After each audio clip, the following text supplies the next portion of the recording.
Hi, Jose. Welcome. Good afternoon. We're early today, huh? Yeah, we're early today. I was actually scrolling through Twitter earlier, but it fucking refreshed again. Man, I saw an amazing Sito Chief Cabedon artwork, but it's gone now. Holy fuck. Oh, I found it. It's not an artwork, it's a cosplay. Okay, fine. I will retweet you. Good thing it's still there. Anyway, good afternoon, folks. We are on to I think it's the finale of Hilda's event.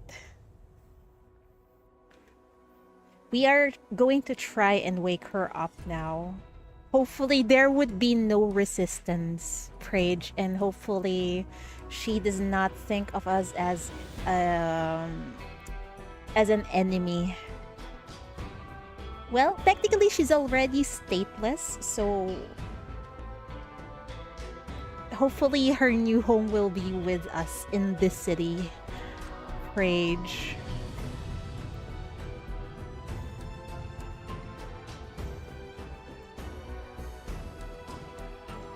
Right. We still have some bad end in this last and final chapter. Can't wait to see how Chief dies again. Illusion. Once more into the shadows. Once more to find her. Yes, Chief, go find your wife. Oh? Oh no. While you're still reviewing the Metropole files in the archives, Shorl suddenly emits a sharp alert. What's happening? Shorl flashes twice in place. Chief, Hilda's mania is spiraling out of control. I'm afraid further link sessions with her will no longer be possible. How dare you say that? I refuse to believe that. We're gonna save her. You burst into the deep restricted area laboratory to find researchers scrambling around Hilda's containment tank. Inside, countless streams of pitch black mania seeps from her body, violently churning until they nearly fill the entire container. A nearby monitor flashes with bright red warnings. We've identified the cause. After prolonged confinement in a contaminated environment, Hilda's consciousness and memories were already fragmented. Because you continuously input new memory segments during the link process, her cognitive functions have begun to show signs of confusion. She mistakenly believes that the memories you constructed for her are her actual past, that you truly rescued her and took all her hopes away from that place. On this foundation, her mind has reconstructed memories spanning decades. In her perception, she has been waiting for you to return and fulfill your promise ever since the day you left. But her wait has yielded nothing but silence. What the fuck? This technology is scary. It can basically manipulate people's memory. Hi, Walderge. Welcome. Welcome, and good afternoon from this side of the world. Now, Hilda thinks what happened in our previous link session actually happened in real life. Oh no. And it feels like she's been waiting for too long. Now she's gonna end herself. Mania is a mutation of the mind, and memory is the vessel of consciousness. Decades of accumulated despair and breakdown erupted in an instant, causing the mania within her to spiral completely out of control. A cold dread grips your heart. The thought has never even crossed your mind that your link sessions, the very tool meant to help, have become the very cause of her breakdown. But there's no need for concern. The deep restricted area has the highest level of protection. This magnitude of mania eruption cannot even damage the containment tank. But what about Hilda? Sometimes you just want to bang shore onto the wall. The only outcome will be that she herself is consumed and dissolved by mania. Man. Hi, Ordamaria, welcome. Best time for a soul-crushing finale, right? In the afternoon, great.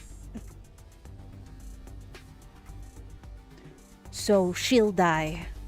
If I enter her consciousness now to suppress the mania outbreak, can Link guarantee my mind's safety? Shore remains silent for a long moment. If you can limit the duration, then yes, it's possible. I would not recommend exceeding 45 minutes. That's enough. You approach the link device. Let's go, Chief. Save her.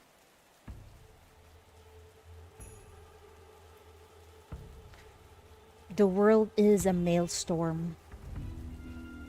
The rain doesn't just fall, it tries to scour the earth and sky clean. A deluge threatening to drown creation itself. Through the pitch-black curtain, the silhouette of the once grand architecture twists and writhes, warping into the skeletal remains of a dying leviathan. The air is thick with contamination, and each breath is a struggle. A deep, bone-chilling cold seeps into you. All around, countless chaotic phantoms drift freely, wailing under the mania's influence as if they are the true masters here. Failed. She never came. She betrayed you. Your plan was doomed from the start. You've waited for years. Time to wake to reality. Born in the wrong place, chose the wrong side, embrace the darkness, or just die. Turn back now. Keep dreaming. She's not like you.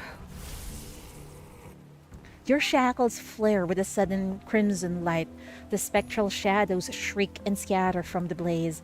But emboldened by the mania tainted rain, they only regroup with greater frenzy. Among the horde, you see familiar faces.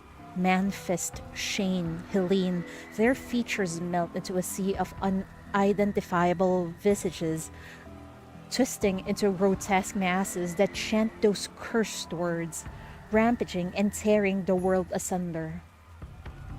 This mania, accumulated over decades, is eager to claim its final trophy. Like you, it searches frantically for the last tiny fragment of her consciousness. But now you know where to go. Through the oppressive darkness, a faint point of light shimmers into being, guiding your path forward, just as it did before. You stumble forward, assailed by twisted phantoms and the deafening echoes of their curses. Each step is a battle, your feet dragging as if through a swamp of congealed shadows. The shadows sense your purpose. A chorus of piercing shrieks erupts as they swarm you, a tide of vengeful spirits. Hi, Mishkat! Welcome! Good afternoon! You unleash your shackles, driving back the grasping darkness, and with a sickening pull, wrenches your leg from the viscous mania mire. Every inch forward is a desperate victory. I couldn't catch up to you fast enough. It's okay though. It's okay. Take your time. You still have time to finish the event. Slowly, the ground firms beneath your feet. The oppressive weight of decay and madness begins to lift. Ahead in the gloom, a figure moves. Its back to you, an indistinct silhouette marching steadily onward. Would you be able to finish the event this stream? Yes. Yes, because this is part 4, yes. You quicken your pace, a spark of hope igniting within you. The glowing speck of consciousness trembles ever so slightly in the darkness. You reach out, your fingers nearly brushing her fading silhouette. Suddenly, a rift tears open beneath your feet. A pure, blinding light, fierce as a breaking dawn, pours over you in a downpour. You fall.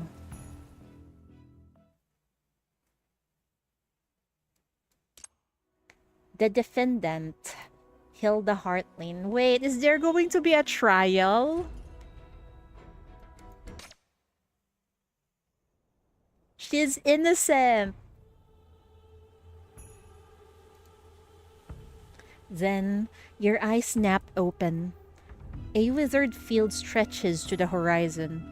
Broken rice straw shudders in the wind, like the forgotten corpses of a dead age. Is this place also part of Hilda's consciousness? Maybe it's the memory of her homeland? You take a few cautious steps. The ground is indeed solid, not that consuming mud of pure mania. But the field ahead is a barren wasteland, locked in a deathly silence. The soil is a grim amalgam of pitch-black gravel and pale ash, like a grave for countless souls, all of it glistening with an ominous dark light. This is a dead land, incapable of sustaining any life. A deep sense of foreboding tightens your chest. As your eyes sweep the horizon, a thunderous roar tears through the wind. Open your eyes! Look! This is the land your metropoles swore to protect with their hypercubes! Look at it! Where are they? Where's our protection now? Man, this mania is relentlessly tormenting Hilda. On a nearby clearing, a grotesque assembly of spectral figures has gathered. Their forms are twisted, their clothes little more than tatters, and their faces shattered. Yet, from the fractures, their eyes burn with a unified hellish red, one of hatred and rage. In their clutches are contaminated makeshift weapons, all thrust menacingly toward a captive huddled at the center. Beneath the skeletal branches of a pitch-black dead tree, a single figure kneels. A crudely sharpened branch has pierced through her shoulder blade, pinning her in a macabre crucifixion. Oh my god. Her blood traces a slow, dark path down the dead wood, feeding the parched, cracked earth beneath. I'm surprised they didn't give an illustration of that part with Hilda, because that looks so freaking graphic from the description. I'm just imagining it, man.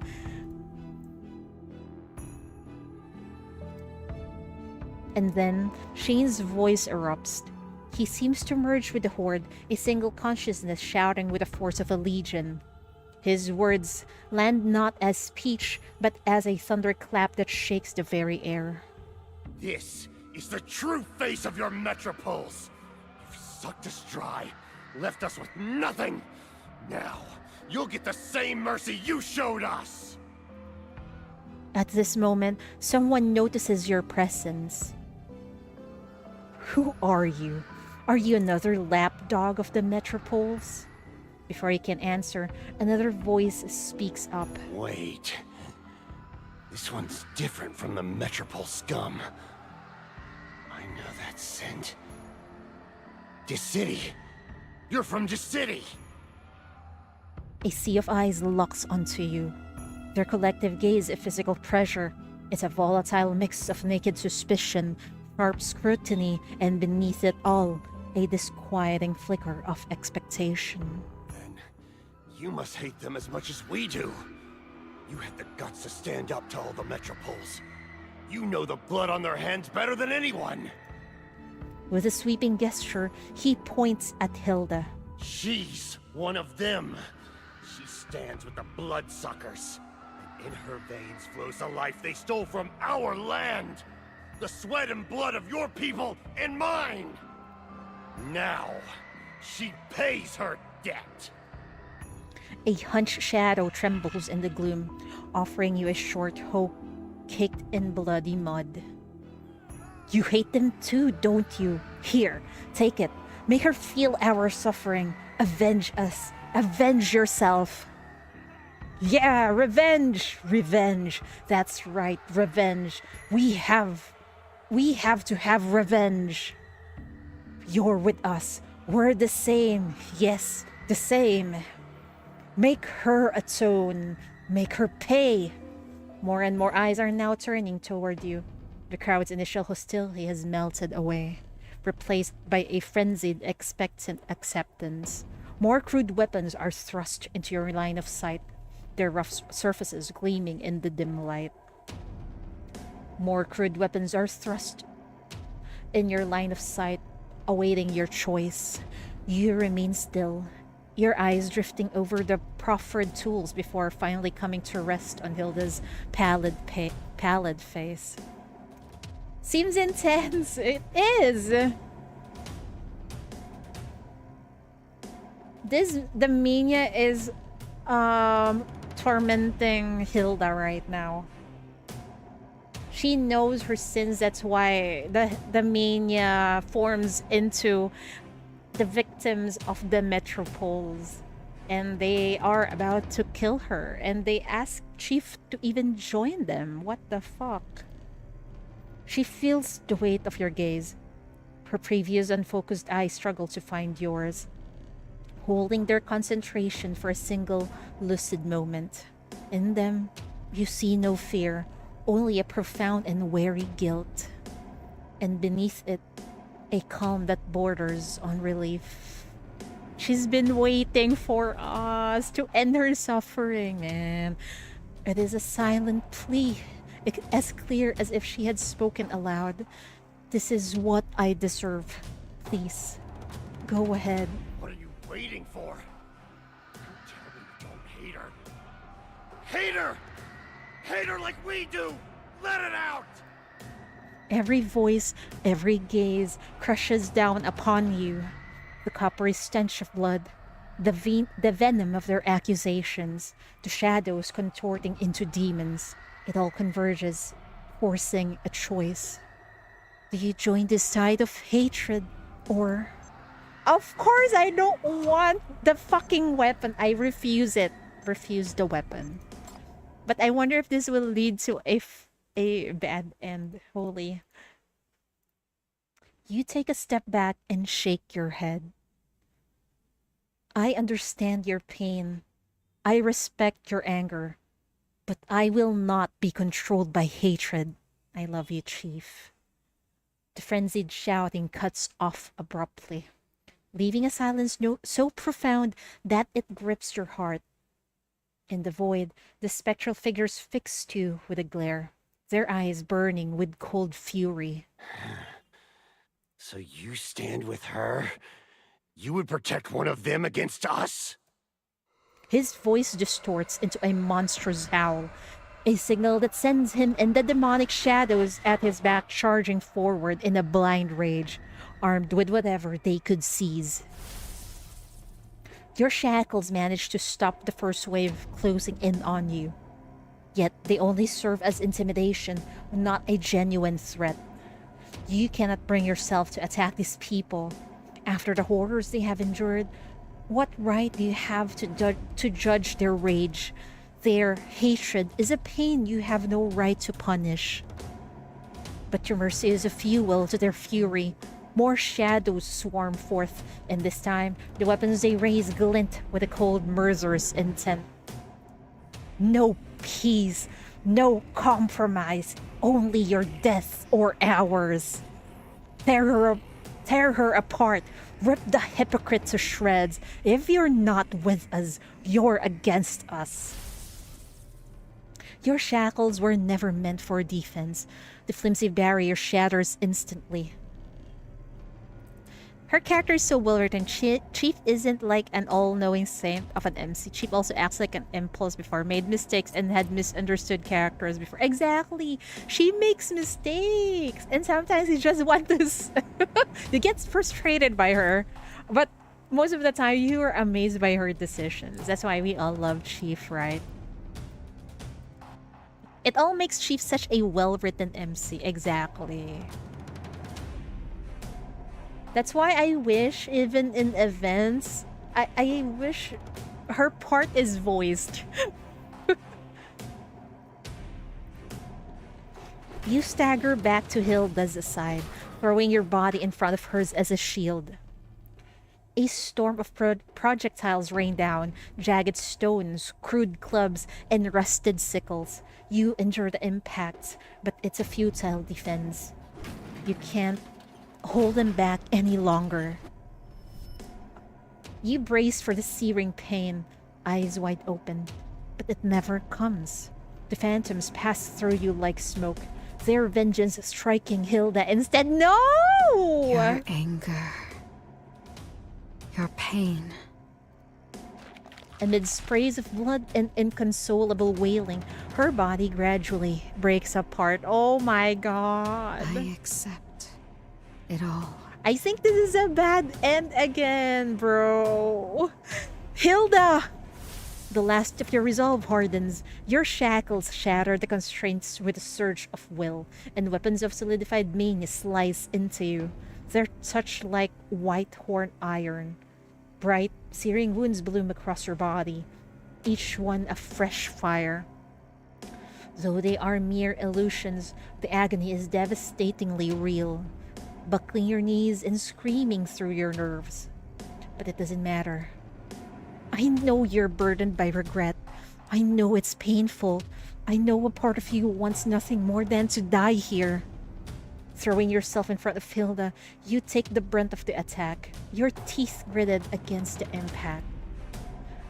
But don't let it consume you. Let me bear this with you. I came back for you so you can live on.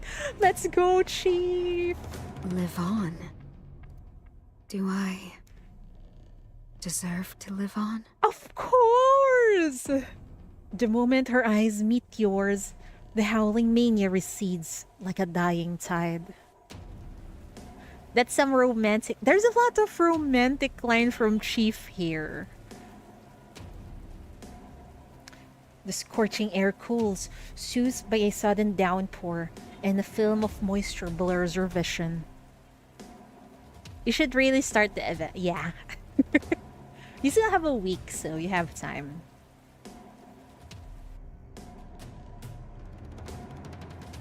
Oh, okay. Wait, let's see the bad end, okay? Why are we back with no lane? Let's see how it ends. So that's a good end, right? Let's see the bad end, okay? This is going to be painful, I think. We take the weapon. A ghost hands you a weapon and we take the weapon. I'm bracing myself on how Chief would die. Your fingers close around the haft of the blood-stained hoe. The moment you touch it, the world drowns in crimson. A foreign will floods your nerves, and you are now a passenger in your own body. You watch as your legs carry you toward Hilda. Your hand raising the hoe against her. No! In that final second, you're no longer yourself. Hi, Andre. Welcome. You are Shane. You are every vengeful villager. You are the pure, distilled essence of their rage and resentment. As if 1,000 hands guide your own, the hoe falls. A bloody mist fills the air. She does not speak. She does not cry out. She simply closes her eyes. A silent acceptance of the fate you deliver. Oh my god. The blood is shockingly warm and sticky on your face. The bad ends have, most of the time, very disturbing scenarios. And I'm imagining it. She's holding a hoe and hacks through Hilda, and then there's a blood on her face. Bro. That is so painful, right? Well, it is a bad end. So, yeah, it is painful. When you come back to your senses, the vision shatters. Hilda and the mob are gone. Nothing remains but a phantom echo of their cheers roaring in your ears. Wow, what a... Wait. So those two choices, there's only one outcome. Because there's no bad end screen. Oh my god. Then what happens next? I thought that's a bad end, but no, it leads to another part. So either way, the conclusion is this. Irreconcilable hatred.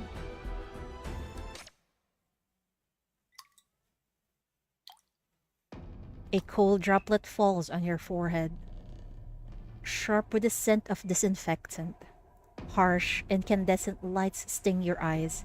You try to move, but your limbs are locked down, firmly strapped to a hospital bed. Uh-oh, is this a real memory from Hilda? You wrench your head to the side. The room before you is less an operating theater and more a morgue. What? The floor is a chaotic sprawl of white body bags, too many to count, and in the center, restrained on a dissection table, is Hilda. She is surrounded by specters, formless, nameless things. Liar, liar, you stole our future with your lies, and now you dare to take our only hope? They weep and scream, their fingernails elongated into surgical scalpels. They shred everything around them, then turn on themselves and each other, gouging out organs, trading hearts for hearts and blood for blood. What the fuck is this disturbing scene, man? Only to reassemble in an instant, a perpetual self-inflicted hell. Of Hilda, not a single part remains intact. Bro! What? Does this keep happening? And then you see her, Nolene's face adrift in the chaos. The girl's once unyielding, earnest gaze has been honed into the sharpest of blades. It carves directly into the deepest recesses of the heart of the person she once admired the most. I hate you, Hilda. Well, shit. I hate you for making us believe. I followed you. I admired you. I swore I would dedicate my life to the city-state. Just like you. And now you tell us it was all wrong? That the metropoles are corrupt? That my loyalty was pledged to evil? That it was all meaningless? You built the foundation of our faith, and now you want to shatter it with your own hands? Don't you dare! It's not her fault! Don't you dare! Their voices, a chorus of profound resentment, agonizing pain and burning rage, echo through the empty room. They surge toward you in a snarling wave, pushing your bed until it jars to a halt beside the cold dissection table. Claws, sharp and gleaming, point accusingly at you, while their burning gazes turn to interrogate the silent Hilda. You brought this outsider here to do what? To turn back now? To fix your mistakes? After you led us this far? After so many were sacrificed? Do you think this salvation? Do you think this is salvation? No, this is annihilation. You want to destroy everything and save yourself. We died for you, and now you call us wrong? Are you trying to make fools of us? With a collective roar, they carve open their own chest with vicious blades. They tear out their deceived hearts and hurl the still beating organs at you and Hilda. What the fuck? Things are becoming more disturbing in chapter 4, man. Look. Look at our hearts. You defiled them. You betrayed us. The shapeless body masses slam into you, bursting apart and splattering your bodies with pitch black mania. The corrupting energy immediately seeps into your skin like a cold, invasive poison. You stand transfixed before these young, blindly devoted souls. They once lived convinced of their righteous path, sacrificing themselves for the glory of the metropoles, only to have that conviction shattered in death. Now, in a final futile gesture, they carve out their own hearts, seeking answers they can no longer hold.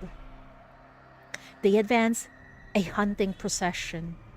In one hand, they hold their bleeding hearts like sacred offerings. In the other, they level their blades squarely at Hilda's chest. Cut it out! See her heart! See her true face! See if it's as pure and spotless as she claims! Cut it out! Leave them be! Stop them! Stop them!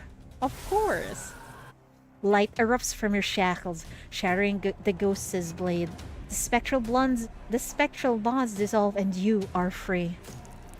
Without a second to lose, you roll forward and surge to your feet. A sharp, burning pain reminds you that a few blades found their mark with mania already seeping into the shallow cuts. Ignoring the sting, you lunge toward Hilda and sever her ropes. She stumbles as you haul her upright, but her gaze remains locked on the enraged ghost. They scream a hair's breadth away, but the shackle's light holds them at bay, a blinding barrier against their fury. Come with me! Let's get out of here first! You seize her wrist and pull her toward the exit, not giving her a moment to protest. Erratic light strobes through the corridor, casting the pursuing ghost in jerking nightmare tableaus. Their furious shrieks hammer at your back. You know, if this became a fucking anime, I think I'll be too scared to watch this. Holy fuck. You pull Hilda along, feeling her stagger as she struggles to keep pace, but she never lets go. The insidious mania traces on your bodies, left by the ghost's touch, continue to crawl over your skin like a spreading stain. Where are we going? You don't have an answer yourself. Anywhere is better than staying there to die. Don't you want to take a look at my heart? What kind of person I truly am? Whether this is a trap or genuine honesty, don't you want to know? I'll go with the first one. You'll tell me when you're ready. Some truths don't need to be laid bare to be understood. I've told you before, I'm not the kind of interrogator who has to uncover every truth at any cost. I believe in you. Chief is so freaking sweet. Hilda's footsteps falter. A flicker of uncertainty passes through her eyes. You only tighten your grip on her hand. She doesn't question it. She just holds on tighter as you both run for the exit. At the corridor's end looms a rust-eaten iron door. From behind it comes a deep, muffled hum. You shove the door open, and the world dissolves. Howling wind and stinging, ice-cold rain slams into you. The corridor vanishes. The ghostly wails are snatched away into silence. The warmth of Hilda's hand in yours is gone. She has disappeared without a trace. Where did she go? There is nothing left but you and the cold, pitch-black rain falling on your face. Man, I want to see the other path. I am so curious. on how to get this.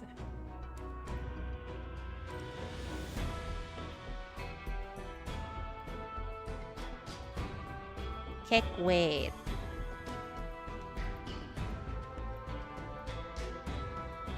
Ah, okay, this one.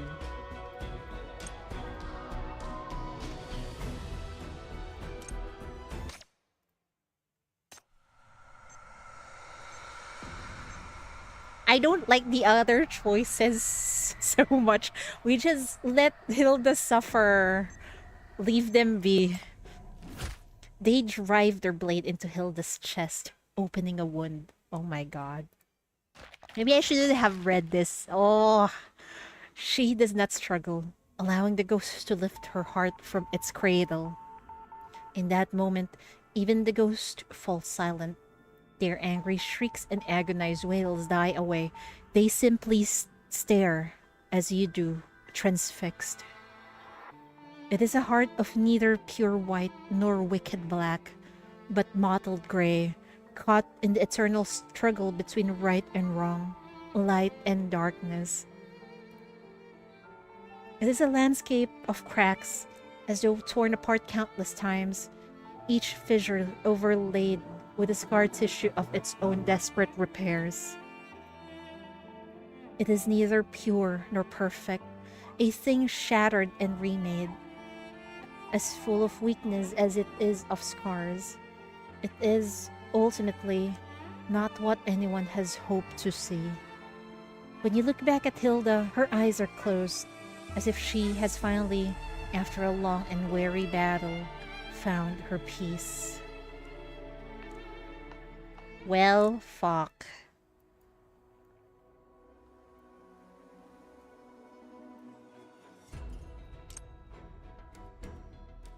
Corrupted loyalty.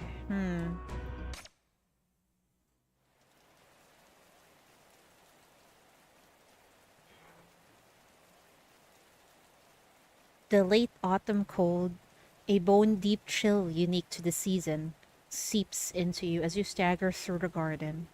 Icy rain needles down through the crumbling dome above. Every step is a battle against your own failing body. The Minya's corruption, a persistent venom in your veins, gnawing at the edges of your mind. Yet, a pull stronger than the fatigue draws you forward. You can feel it. You are getting closer to the heart of this place. Closer to Hilda. You only hope both you and Hilda can hold on. Just a little longer. In the depths of the garden, the outline of a dilapidated lecture hall materializes. Moss creeps over the stone steps like a green shroud, and the heavy door stands half open, as if waiting for your arrival.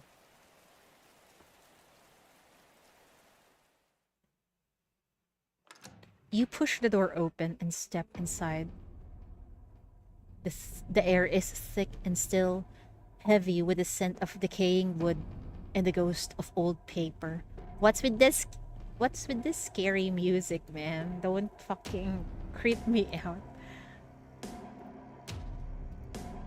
This is a university lecture hall, once a place of learning. Now, traces of mania crawl like diseased ivy across the walls and floor. On the lone blackboard, faded cryptographic formulas and the city-state slogans linger like forgotten memories. You have to mute again. It's okay. It's horrible, the bad ending. It's so fucking graphic.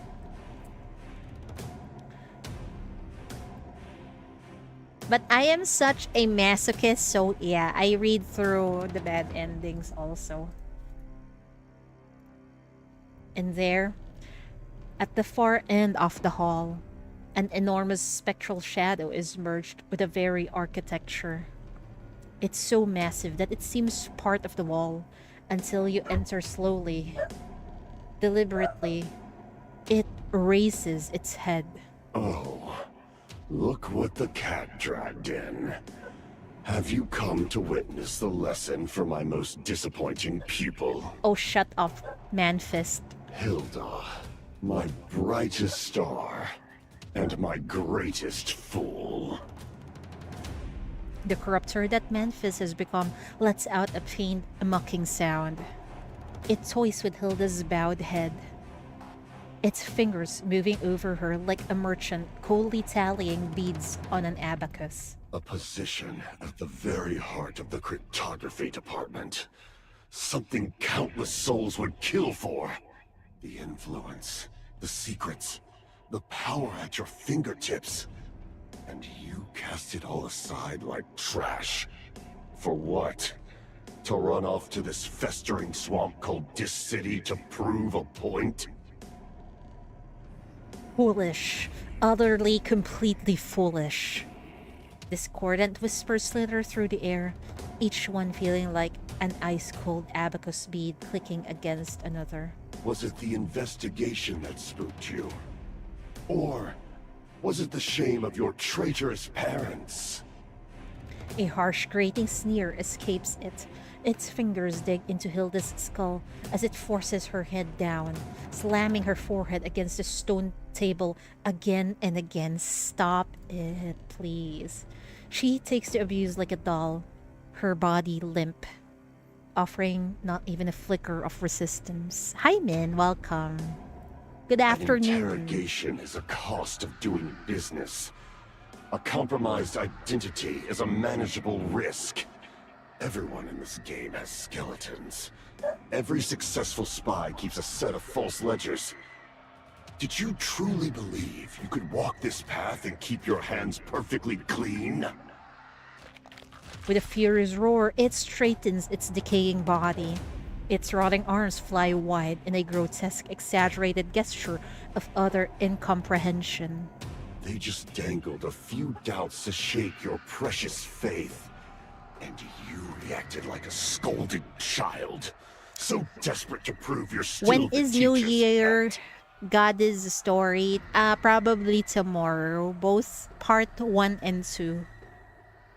You haven't missed it. I haven't started it yet. I just need to finish Path to Nowhere first because it's ending soon.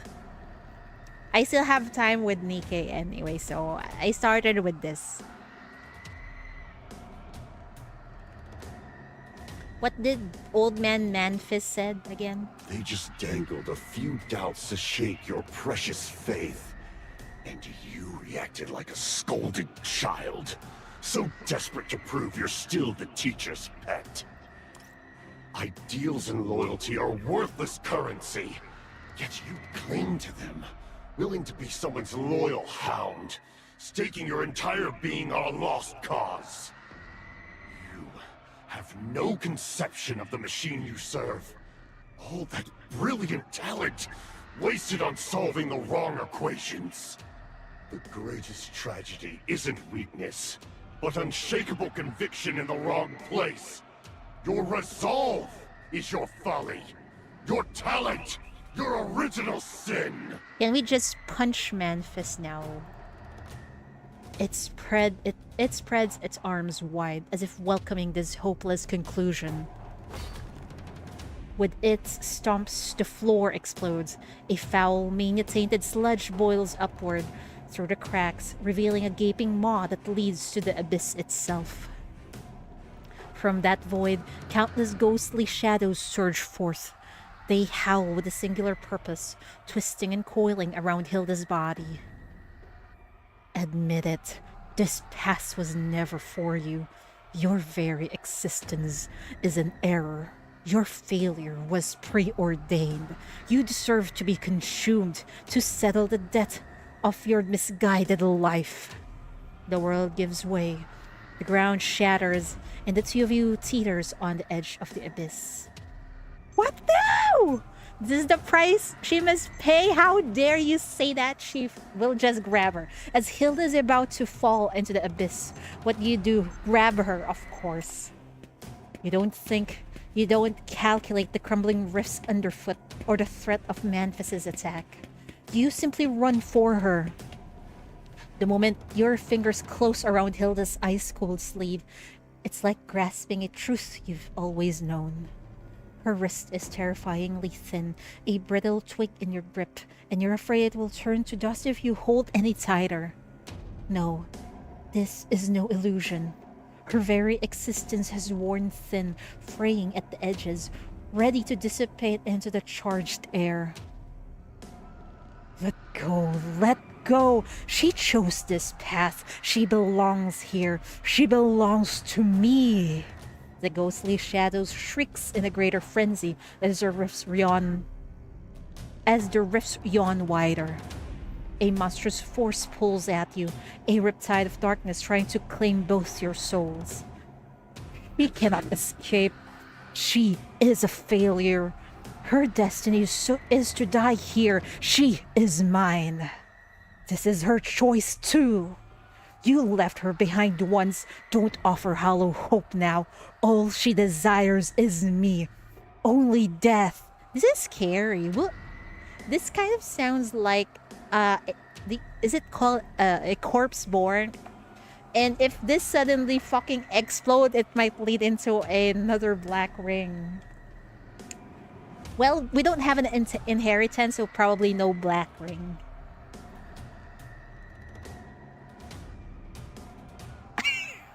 Wow, Chip is actually cursing now, even in the choices. I don't know if you can see it, guys. There. Refuse to let go no matter what. I'll go with the chief cursing. Don't listen to that stupid asshole. You have already braced yourself for this. One black ring on the MVCC is the end of the world. I know, right? There's no inheritance, so I don't think there is a it's not going to turn into a black ring. Maybe. You have already braced yourself for this. Your teeth grind together as your fingers lock around Hilda's wrist, pulling with every ounce of strength in a desperate attempt to rip her back from the abyss of fate. Stop letting them torment you, Hilda. If you want redemption, if you really want to change something, then you have to live.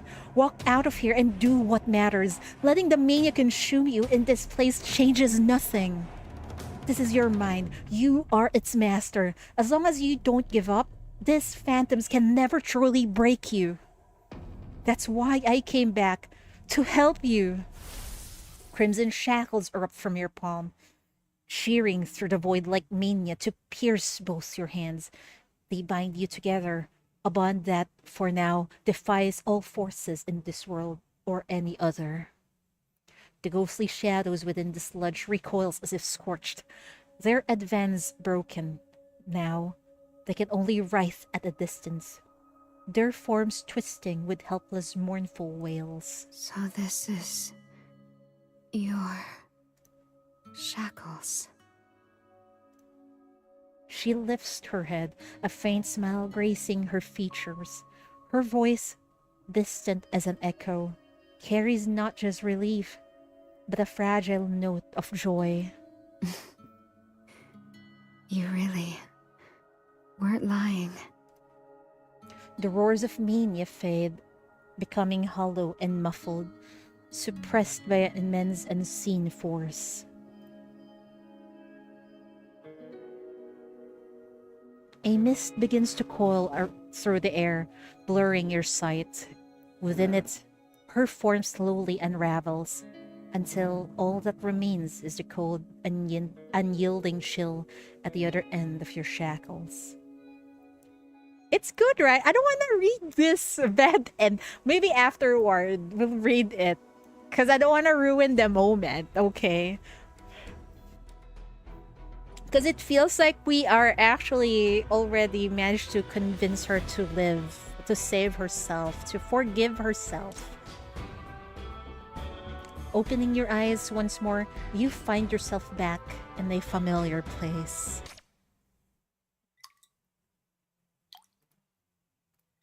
The illusion is gone completely. Hilda stands before you once more.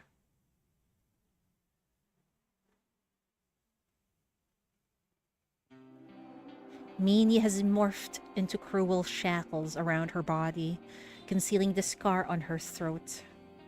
Her long hair is plastered to her face and neck, as pale as marble. Her eyes, once so piercing, so deeply knowing, are now vacant, like wells that have long run dry.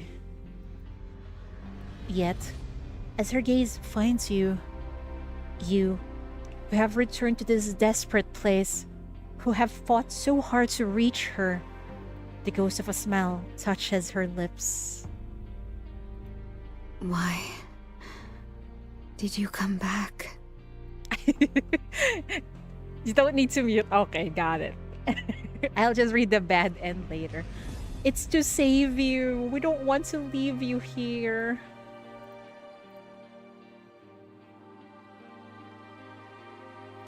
I made you a promise. You fool. This place is dangerous.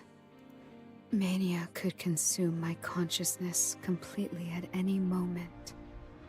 Soon, even this last sanctuary will be thoroughly corrupted. Not only that, we really want to save her from her suffering. When that happens, not even those memories will be able to guide you. She points at your body, and in response, specks of white light drifts from you like luminous dust. They float through the air, settling upon her hand. Wherever they land, the shackles binding her dissolves, melting away like snow under a warm sun. The first fragment. That time you were drinking tea in my room, you suddenly jumped up and said you could smell poison. You tried to act casual, but your expression was so serious as you searched the entire room. And you actually found it. You saved my life. And yet, I still doubted you. The second fragment. When I received that letter from the Metropoles, you discovered I had been using you, testing you. You said we were just two tools, thrown together by circumstance, walking different paths, yet choosing to stay.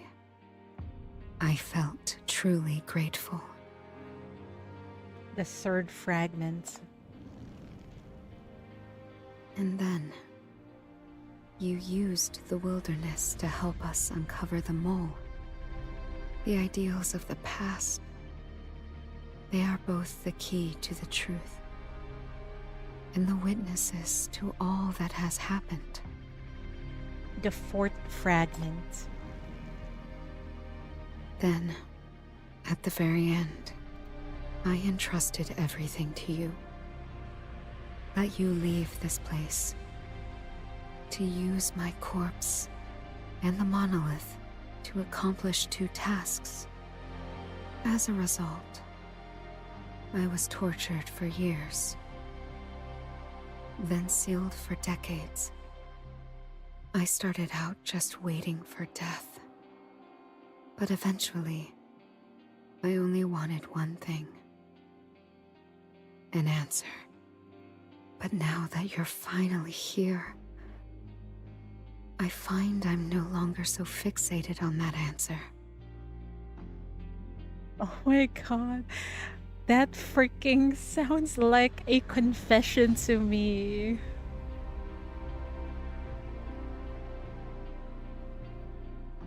Because of Chief, she's not fixated about the answer of loyalty, duty, and all those shenanigans.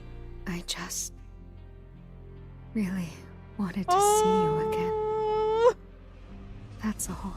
we're here now! Her hand rises from the mire of contamination, stretching toward you with painstaking caution. No matter what. Thank you. Thank you for coming back for me. Let's get out of here, Hilda, please. Why would you fucking avoid her touch, Chief? We should delete this option. Wait for her touch.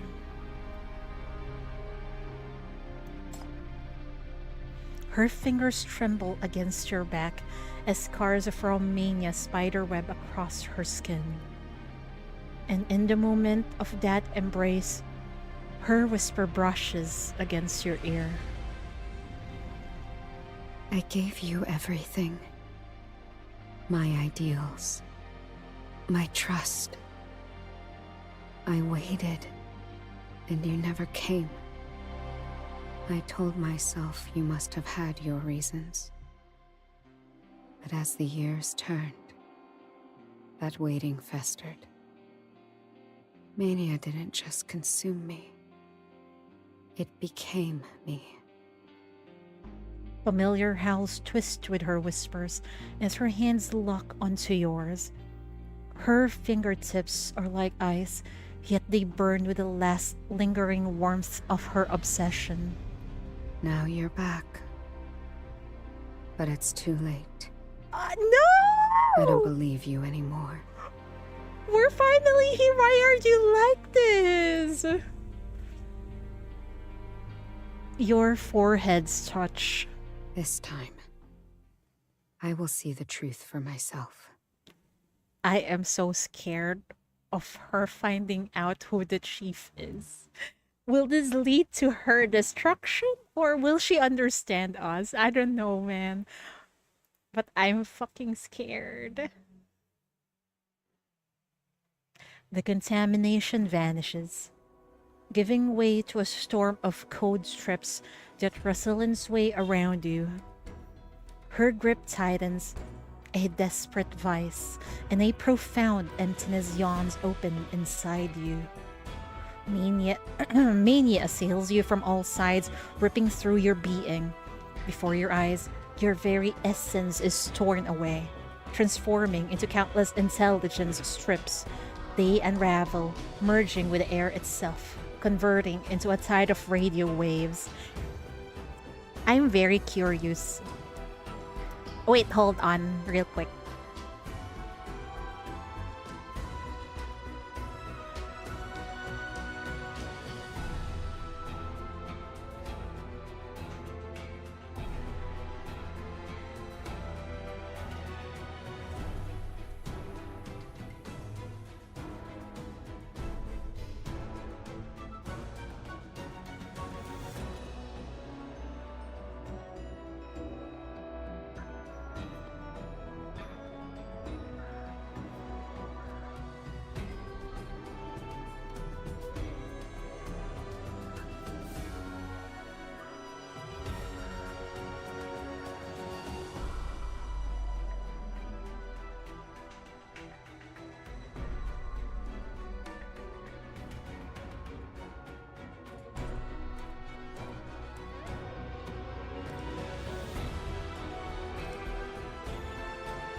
I'm back!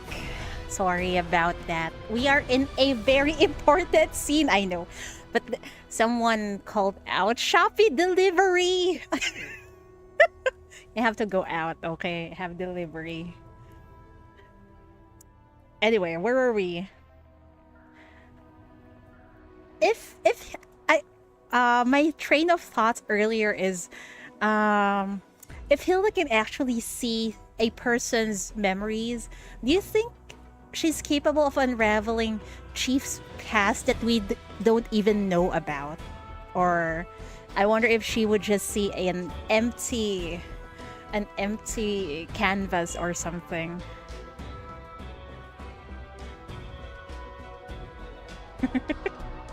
No. It's not a Daki cover, unfortunately. Mania assails you from all sides, ripping through your being. Before your eyes, your very essence is torn away, transforming into countless intelligence strips. They unravel, merging with the air itself, converting into a tide of radio waves.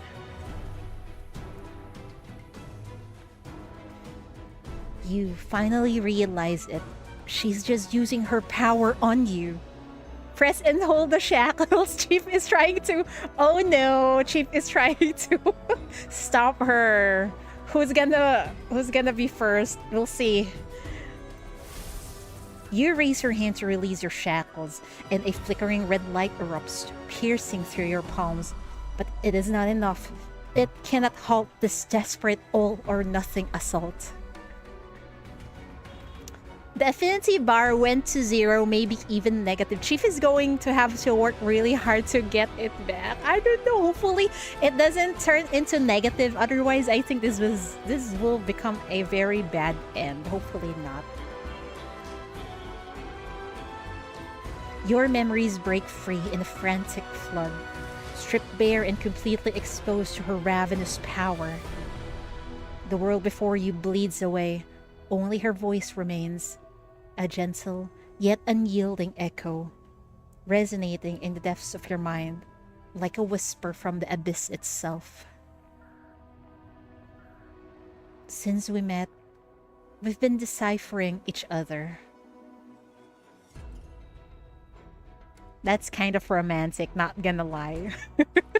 So when you meet someone, you can say this line. Since we met, we've been deciphering each other. So this is the real you. What did you see, Hilda? Hero of this city.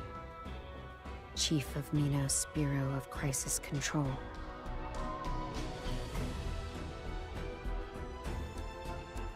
Is she disappointed now? I don't know. Will she work with us? Will she wake up? Oh, the anxiety, man. For a moment, the world seems to freeze. Alarms blare throughout the laboratory deep within the restricted area. Hilda's M Valley is spiraling again. Contamination is off the charts.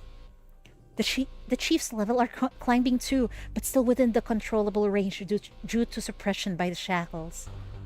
Hilda's mania is flaring. It's creating a feedback loop to the chief. Wait, what? She knows about Link? Faintly, barely visible electrical currents ripple across the shore. Minutes later, it speaks. Its composure icy as it begins issuing orders. Continue monitoring and prepare to activate the mandatory protocol. Priority is Chief's safety. Regarding the subconscious incursion, if she breaches Chief's mental defenses, it will ultimately simplify our task. What? You asshole, what do you mean by that? It's okay if someone breached Chief's mental defenses? Initiate a 15-minute lock countdown. Prepare the suppressant injection and stand by to terminate the link connection. Notify MBCC to be on standby. If mania exceeds the critical threshold, we will transport Hilda alongside the tank to the upper levels. Sever her connection to the chief and proceed with termination. Oh my fuck, don't you dare. Sometimes you hate Shorl, sometimes Shorl is adorable. I am confused. We cannot allow her to extract any intelligence from this facility.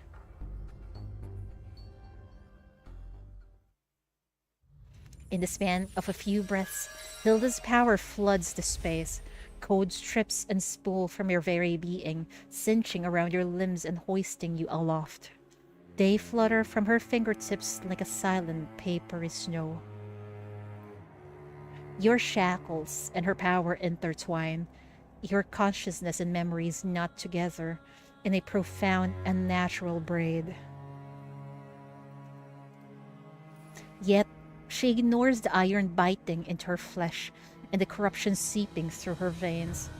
Her fingers, with a ghost's touch, Trace the contours of your mind, coaxing your memories to unfold before her.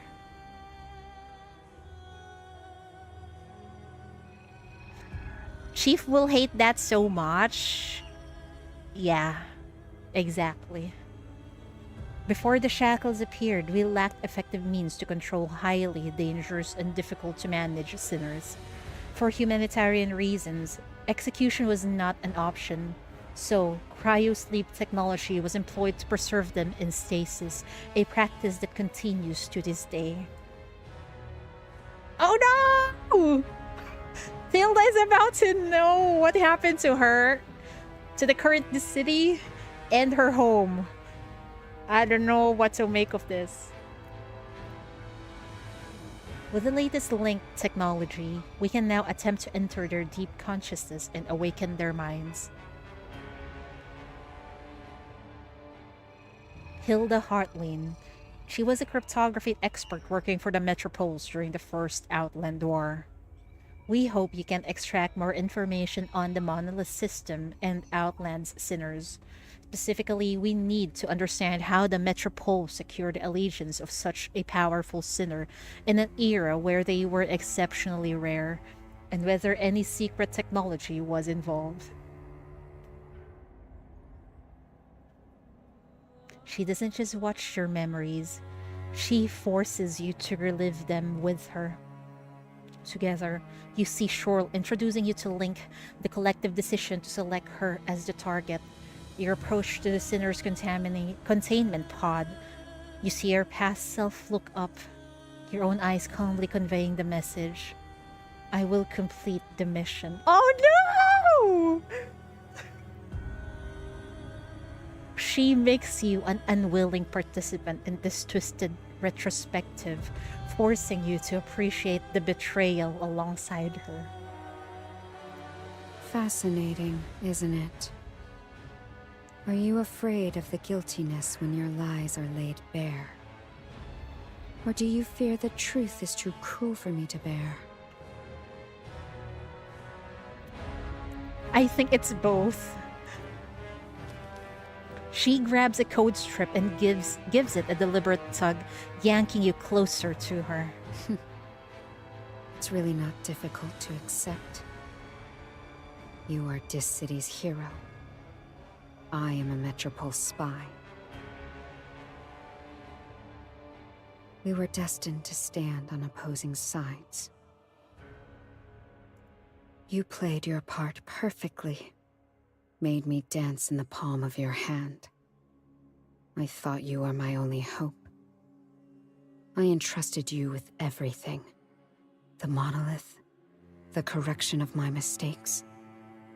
Believing you like a fool. Waiting for a miracle that would never come. I hate that she looks at Chief with that eyes full of betrayal. Man. Of course you would never come back. You were always this city's loyal servant. Stealing the monolith was your only objective. All that talk of correction and ideals was meaningless. There's a misunderstanding here. Could you just pause for a moment and look at other chiefs' memories? A storm finally breaks in her gaze. Anger, grief, and mockery all crashing through at once. I think our affinity points or affinity bar have turned negative now. Will it lead to a very bad end? I hope not. So why come back now? What else is left for you to take from me? I came to save you. I mean it. I will not believe you again. Her gaze locks with yours, every word measured and sharp as a blade. The raw, near desperate intensity in her eyes pains you. An invisible hand seems to clamp around your throat, stealing your breath and your voice. You try to form words, but only silence emerges. You still cannot control your tells. I am perfectly fine now. So why do you look at me with such pity? What are you hiding from me this time? You instinctively recoil, but she's faster. Her hand darts out, her fingers firm as they grasp your chin, holding you in place. We have all the time in the world. I will use my power to strip your secrets away, layer by layer, until I see what truly lies in your heart. Not gonna lie, that's kind of hot, but not right now. Right, not right now, Cheatery. I will not fall into your trap again. Her words are a soft whisper, but her fingers tighten like a vise. More code strips of your memory surge from within you, a torrent that makes your very consciousness shudder.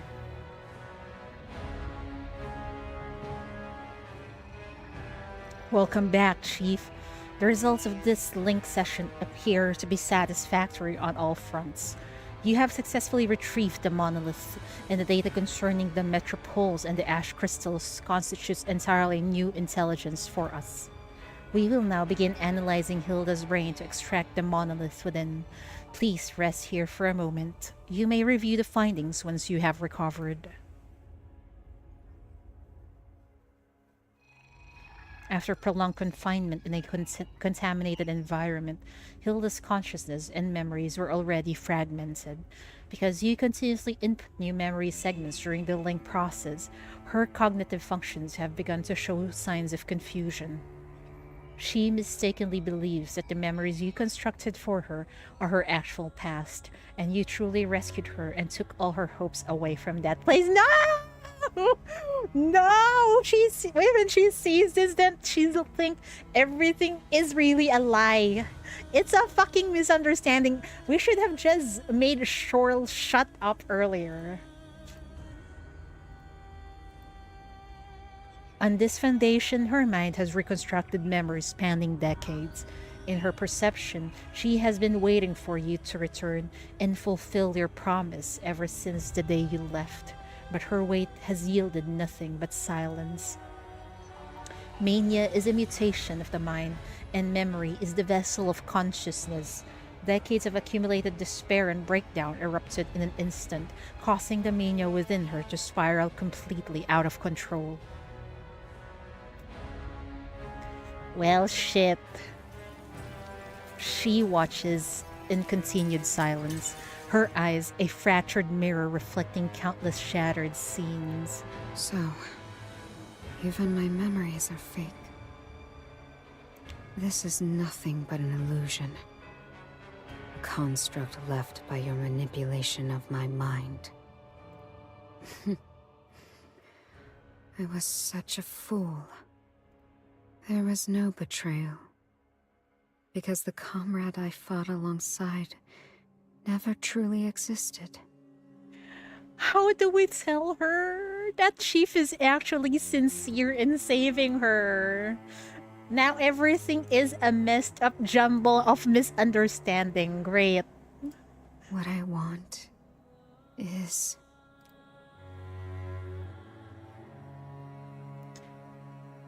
I'll go with the first one. Stop torturing yourself with mania. Come with me. Mania will consume you completely. I want to get you out of here. Out? You mean to wake up? She doesn't wait for your answer. Her hand rises. Her fingers find the scar on her throat. Officer, do you know how I survived the torture of this city's agents?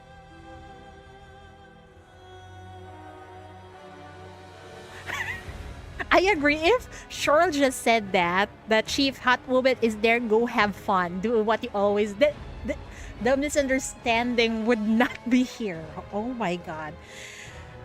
I don't want to know how did the city agents tortured Hilda. It's another salt to her wounds. A slit throat cannot speak, so they first infused What? mania crystals into my body, using mutation to repair the damage. Once they were sure I wouldn't die, They began. Every form of physical and psychological torment imaginable. What the fuck? Now, suddenly I am angry at the nice agency, which is currently our boss, right? Our boss, I mean, the Langley is there. And now when I read through how they tortured Hilda, how they forced ash crystals into her so that she would regenerate over and over again, I can't help but feel hatred towards the city. Man.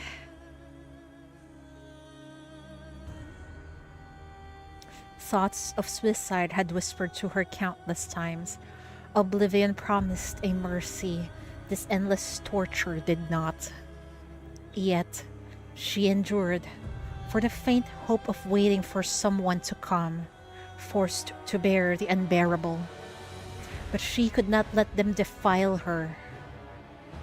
Could not let them plunder the things she held dear, the memory of her parents, the echo of her ideals, her last fragile hopes. If the outside world could not be trusted, if her own mind and body were nothing but a torture ground, then let a more absolute and claim it all. Use mania. No, please. The command was a silent scream, a final act of will from a voice that had been stolen. Don't listen to the fucking mania, please. Come, swallow me, encase these memories, seal my consciousness, lock my mind away with the heaviest chains. And with that, she severed her final tether to the world. With a self-annihilating resolve, she extended an invitation to the darkness she had long held at bay.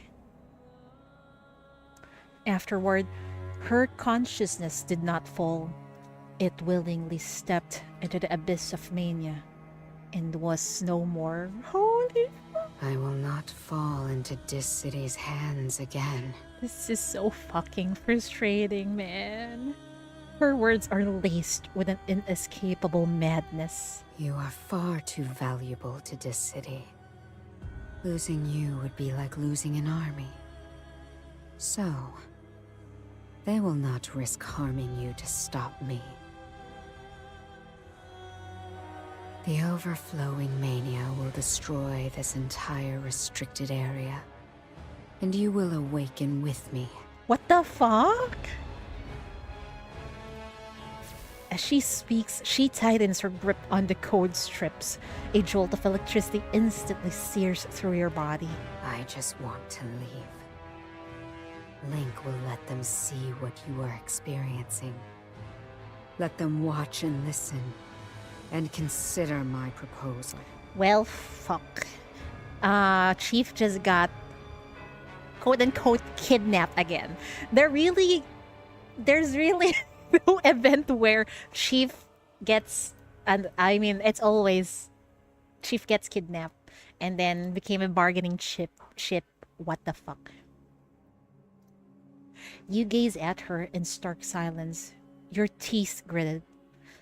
In her ashen red eyes, you see no hope, only a staring abyss, spun from the threads of ruin and a deep devouring obsession. If you did manage to escape the city, where would you go? I will return to Surveil Republic, to finish the task once entrusted to you, the one you failed to complete. She haven't looked at the memory where Shorl told us that her country is already gone. Hearing her answer, you feel nothing but sorrow. You used the monolith as bait, contaminated your own consciousness with mania to hide information, waited for decades in the crack of memory, and finally captured me to break the stalemate. All this just to use me as leverage to force the city to release you? so you can return to that metropole? You know it is rotten to the core. But it is still my homeland. She is so fucking stubborn. Even if it is twisted beyond recognition. Even if it is rotted to the bone. I will still reshape it.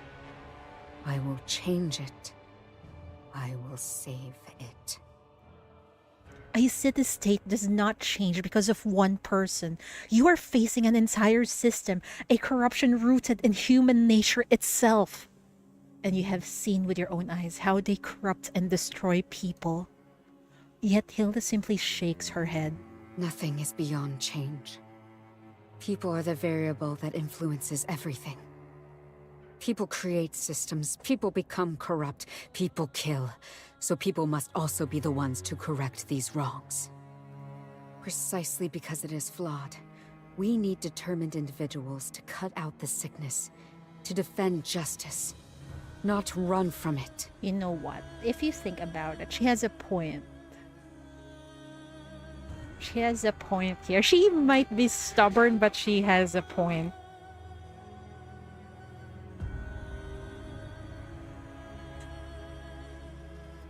If the city-state is truly rotten, then I will cut it open and drain the poison. I now have the means. No one can hide the truth from me. I will use my power to see through everything.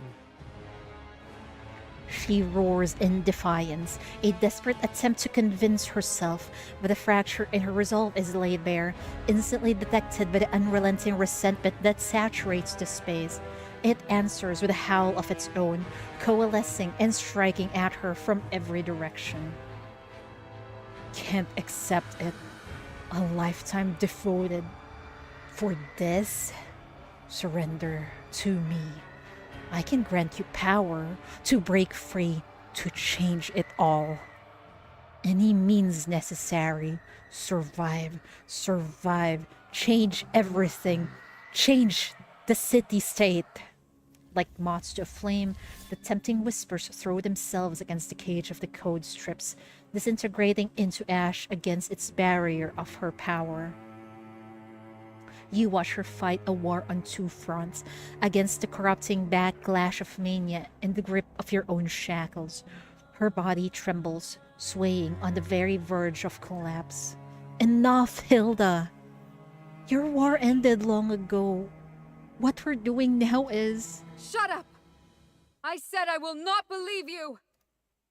Her hands are trembling as they cup your face. She gazes deeply into your eyes, only to find a profound compassion within. What else do you know? What else are you hiding from me? She should know the truth. Seville is gone. Tell me. Let me see it. Please. More memories transform, becoming fluttering code strips that tear themselves from your body. They swarm outward, a frantic, suffocating blizzard that devours the space around you. Pain lances through you, the excruciating tear of your consciousness, your very soul being ripped open.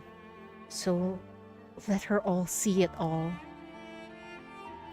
You hold her gaze as she plunges into the hidden corners of your mind, racing straight toward the truth you had buried in the deepest trenches of yourself.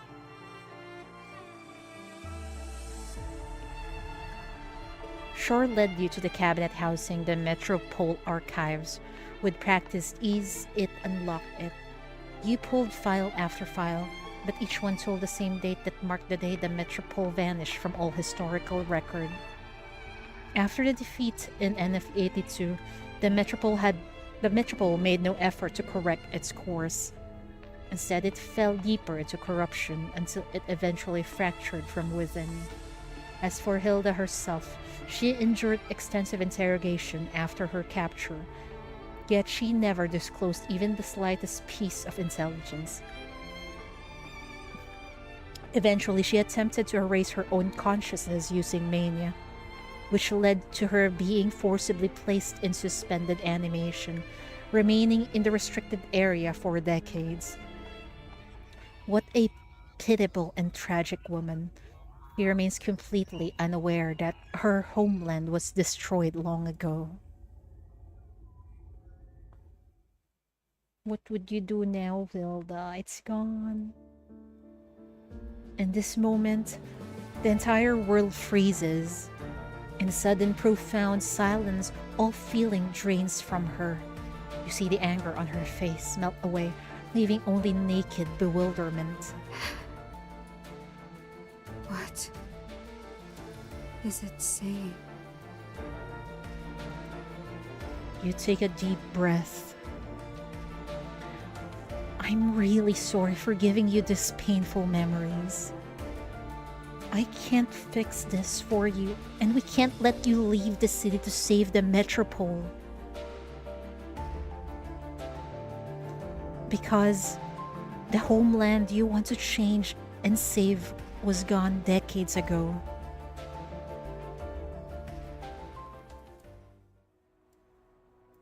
Man. Why is everything so grim? There is no fucking happiness in this in this event. Man. What she can still choose is the world grinds to an absolute halt. In the same instant, every code strip plummets, scattering across the ground like so much worthless trash. Seizing the opportunity, chaotic spectral shadows surge forward. They pour through the fractures in a cacophony of sharp, distorted whispers, a crushing tide that slams into you and Hilda. Your plan has failed. You have been abandoned. Chief has betrayed you. Your ideals are doomed. You took the wrong path and you think you can just turn back? No one will allow it. You have always failed. Of course you fail again this time. With a shrill, piercing screech, the contamination and mania return. It bores into her, twisting and tearing her apart from the inside. She doesn't even try to fight it this time. No, don't fucking give up. Well, I can't blame her. Her home is gone. She have lost all hope. Hi, Naxor. Welcome. Hilda! A sludge-like wave of mania seizes your legs, crawling up your body with a terrifying speed. Your shout is swallowed by the chaos, but you fight through it, grabbing her shoulders and screaming her name with every ounce of your strength. Futile, futile. I am her true destiny. She is mine. Get the hell away. A crimson flare from the shackles cuts through the horde of wailing shadows. Their forms scatter and dissolve into shrieks as the world itself comes apart. The sky shatters and the ground crumbles into nothing. Together, you are plunged into the waiting void. The city-state is like a giant bonfire, burning bright to keep every home warm and every belly full. It's not just big walls and tall lighthouses. It's hope for everyone. One day, I'll add my own little spark to that fire. I'll shine my light for others to see. Man. You will too, right? You're me from the future, all grown up. Can you answer my question now? Oh no. Did you become a light for everyone? Did you make other people's lives brighter?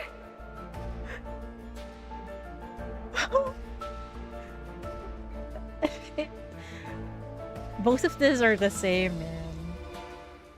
I'll go with the first one. It seems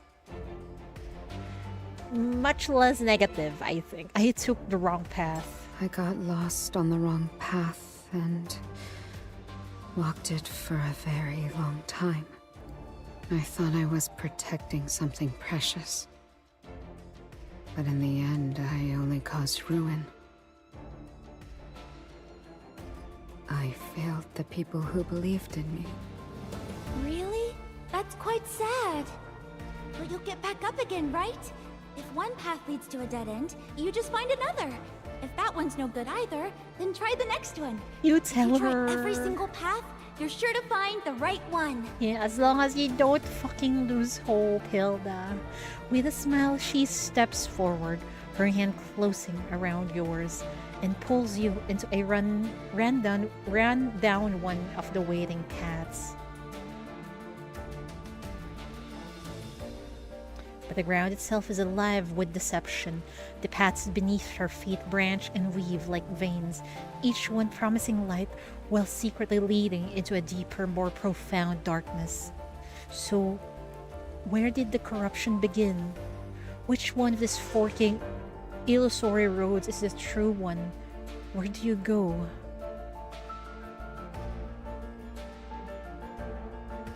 I don't know. Just go forward. Go forward.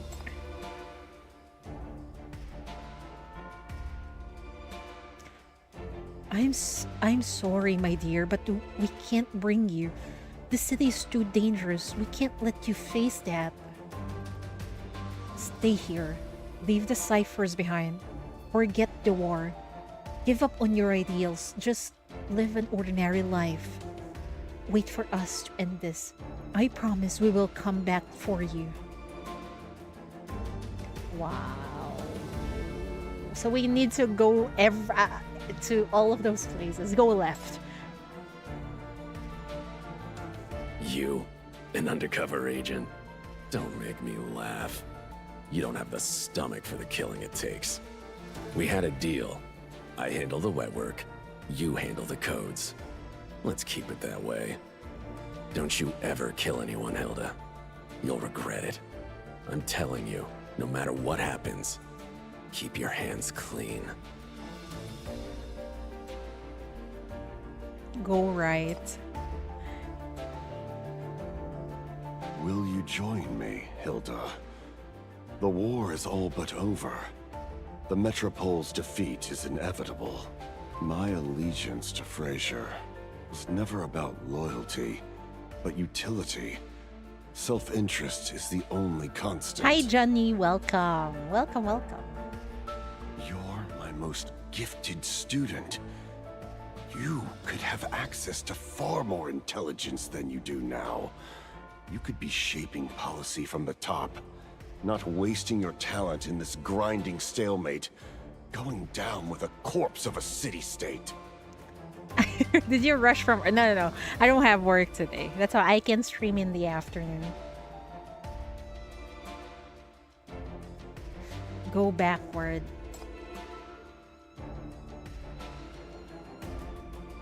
The city won. We've won the war. To hell with those Metropole bastards. Purge the defeatist. Purge the opportunist. Purge the spies. Make every traitor pay. Root them all out. Root them all out. Wow. Everything seems hopeless. I wish this were voice, man. This is who you are. Always choosing the wrong path. Betrayed by allies. Abandoned by the times. Your efforts wasted. Every choice mocked by fate. Your ideals were never realized. They never will be.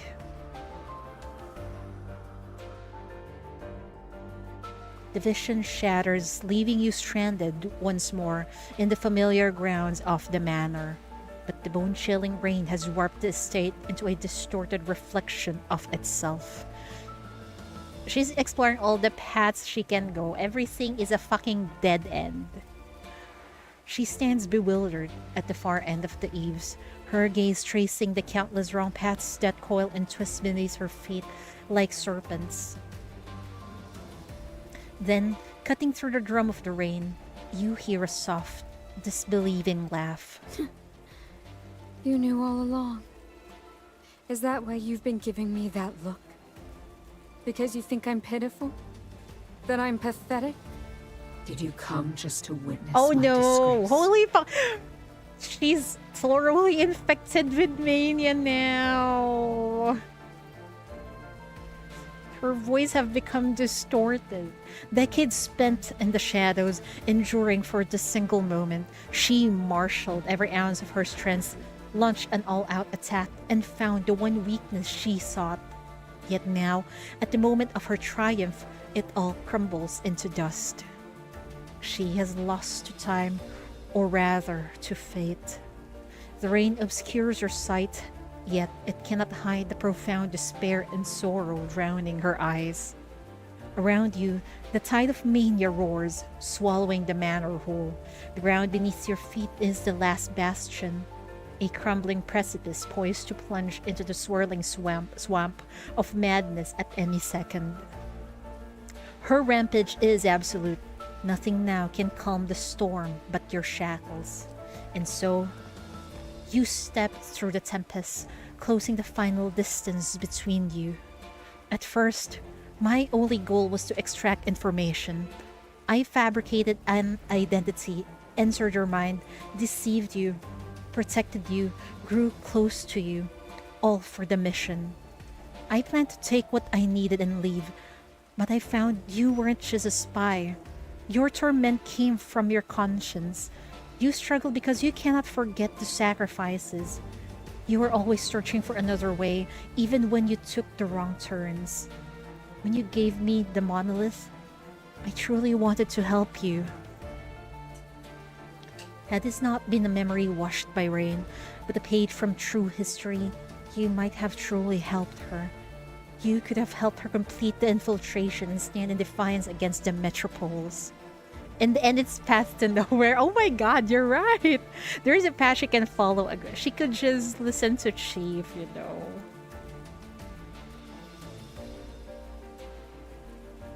Whatever the outcome, her story would have found a different end.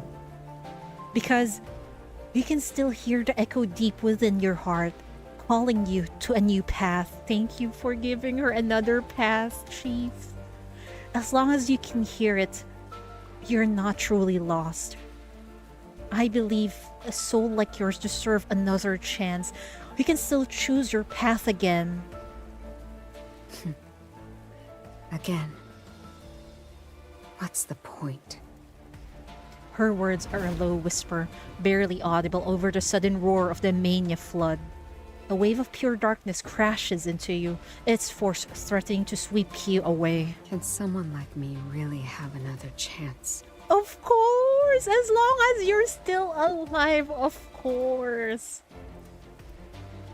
That choice is yours.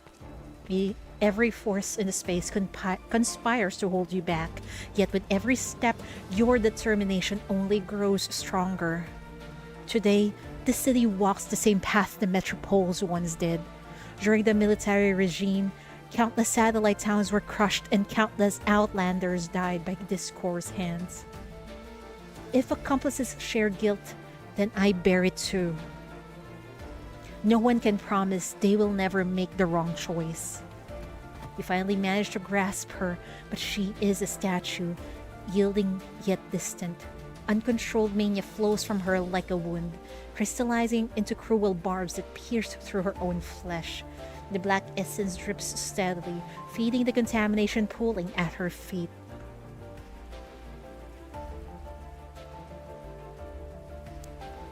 Your shackles instinctively reach out to calm her mania, only to be met by an invisible iron resistance, the sheer force of her despair.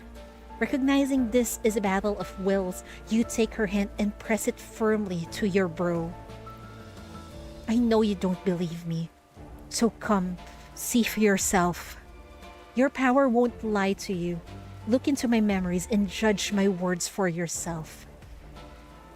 She will have to become another beacon of hope for another wife. Yeah. It's the only way, yes. I like how Chief leads everyone to the right path. Even though sometimes she stumbles along the way also.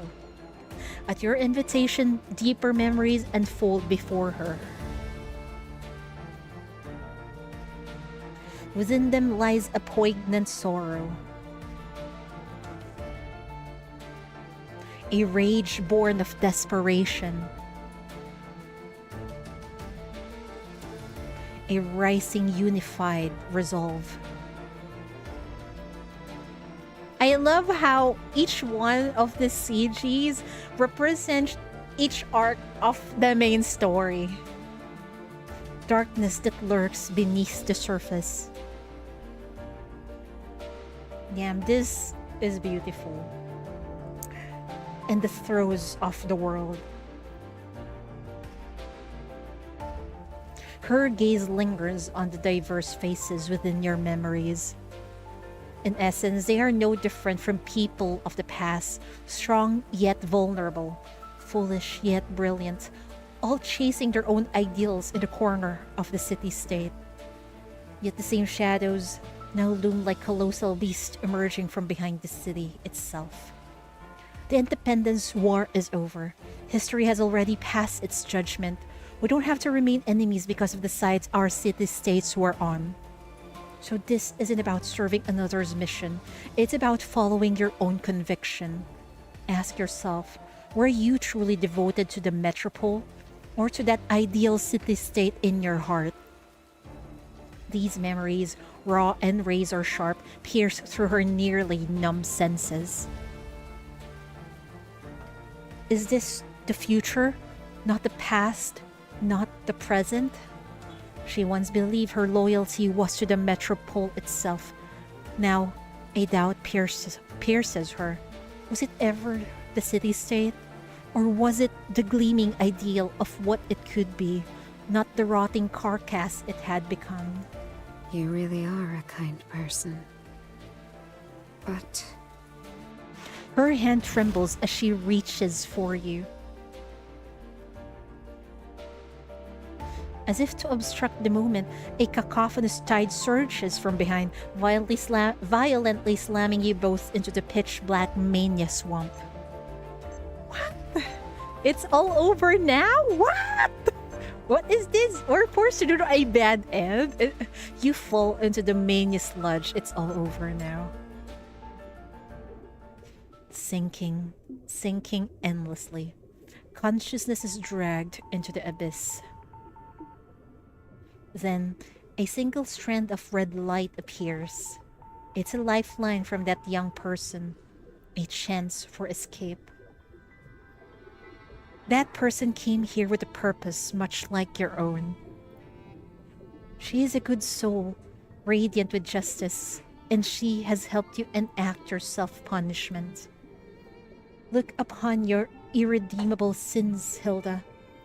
Look upon your shattered heart, Hilda. That person showed you a world so similar to your own. The gleaming metropoles and weary satellite towns. The idealistic youth and the corrupt politicians. The same shadows festering beneath it all. Yeah, after several decades, it's the same problem all over again. She offered a hand, but you were already in pieces. What could you possibly give? It is all too late now. I really wish I had met you sooner. With this lament, her gaze drifts once more to the light not far away. How cruel it looks, a single brilliant promise in this vast consuming darkness. A light meant to illuminate the future, not to be touched by a failure like her. And so, her hand goes limp. Her fingertips graze yours in a final fleeting brush as she lets go. Hilda? No! You trash downward, desperate to catch her, to pull her back, but the chasm between you only widens. Damn it, this distance, even my shackles can't reach. The mania-contaminated sludge coils around her, an anchor dragging her down toward the abyss. I won't be leaving with you. Why are you like this? I've been asleep for too long. So long I didn't even know my own city-state was gone.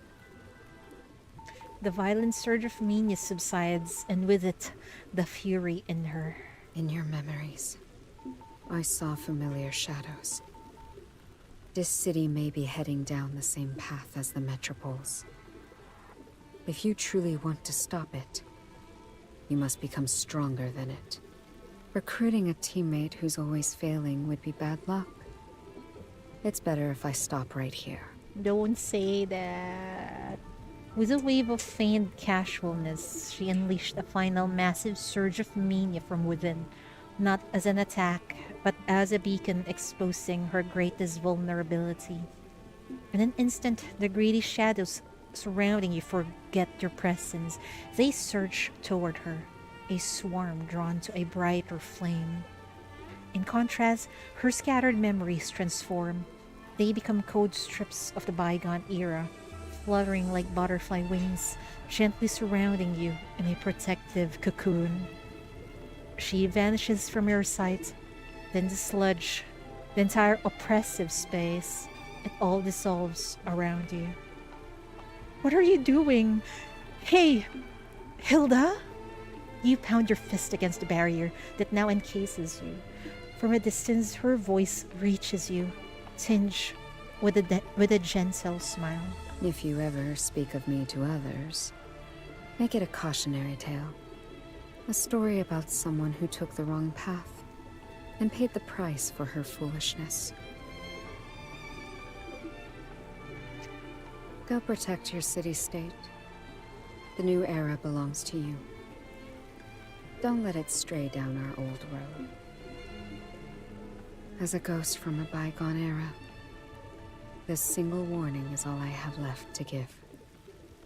The filth crawls over her, and the familiar shackles snap shut once more. The consciousness she had fought so hard to maintain finally begins to disintegrate. Decades of resentment and despair, shattered by a final act, complete their work. She is remade fully into a corruptor, a wanderer in the eternal darkness. When you finally break free from your cage, it is too late. You can only watch helpless as the last echo of her memory slipped through your fingers like smoke, disappearing into the void. With her disappearance, the time Shorl granted you runs out. The space begins to crystallize and freeze as your connection to her is irrevocably severed. Farewell. I hate this ending, man. There's no place for me in this new era. To be buried with the era that created me is the only fitting end. Man. What is this bad ending? We failed to save her.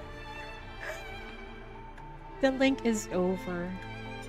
Thanks to your shackles, the M value is stabilized below critical levels, and the restricted area laboratory narrowly averts catastrophe. Upon your awakening, Shorl rushes over and immediately runs a full scan and treatment on you, promising that nothing like this will ever happen again. Your gaze shifts to where Hilda lies, only to see her form dissolve into tendrils of darkness, merging seamlessly with me. Hilda's case is filed away as a special incident, her name gradually receding into the depths of classified archives. Shorl's already busy converting the experimental data into standardized reports, and thanks to for when the experiments resume. You stand before the laboratory's glass window, staring into the now vacant containment area. In the days, you hear the sound of rain. The rain penetrates the rift of time, falling upon a distant past, a place you can reach for. That is too fast. Why are you like this? Okay. When I played, I don't think I needed to see that ending. I think the other choice was already available to me. What the fuck? Really? Why is mine not available?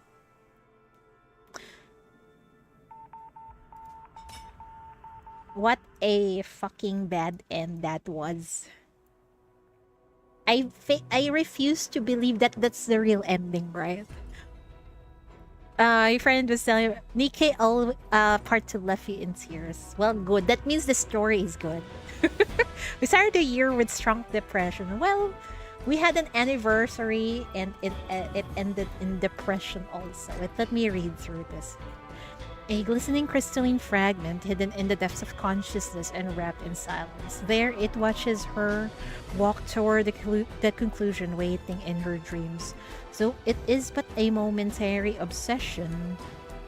Though countless questions are ignored and forgotten, cornflowers sway on the corn ridges. Their motion a symphony with a golden wheat, and they journey on toward directions history never narrated, toward the first dream. It's a dream of her homeland once again. But it's a fucking dead end because she's already dead in this route. We can still save her. But I actually want to read the ending properly. Wait. I'll just fast forward, okay? Because it's too fast. I wish Aisno would have a pause button. I've been in your...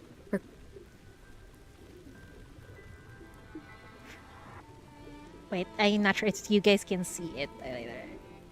If...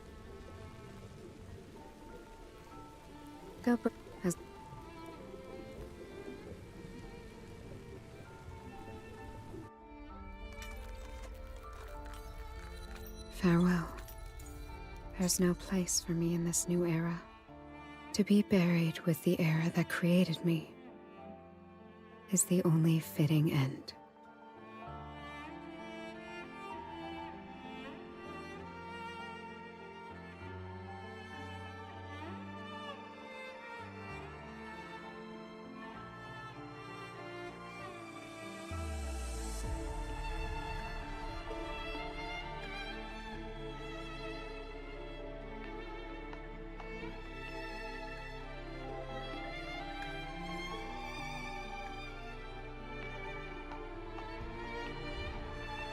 Man, she dissolves into mania.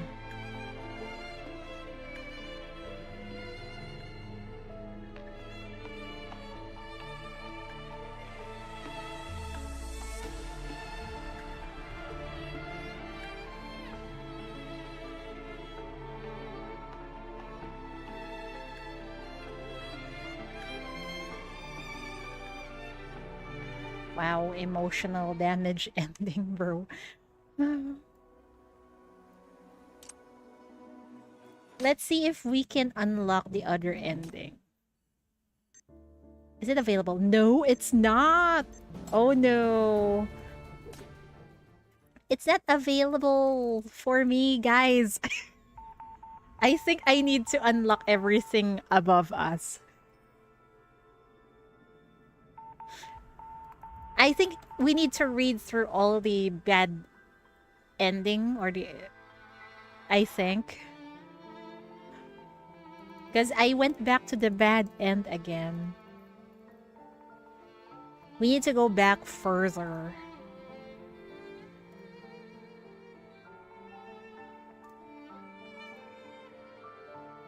You can't even skip through this.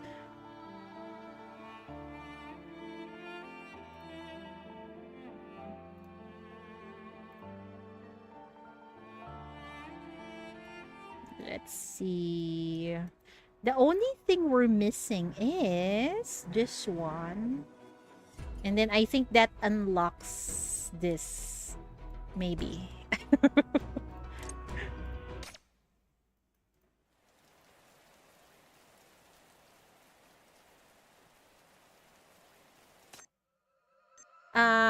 This is the price she must pay. Why the fuck? I don't like this, but we have to. As if driven by an unseen force, you step back. The instant your legs move, the abyss answers. A web of black cracks races between your feet, darkness swelling like a tidal wave. Hilda halts at the precipice.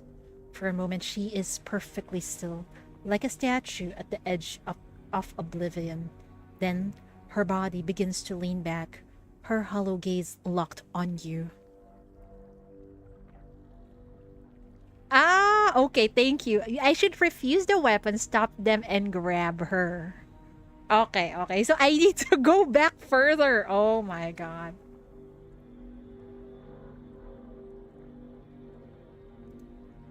Her lips part, about to shape words, yet no sound comes out. But her hand is speaking.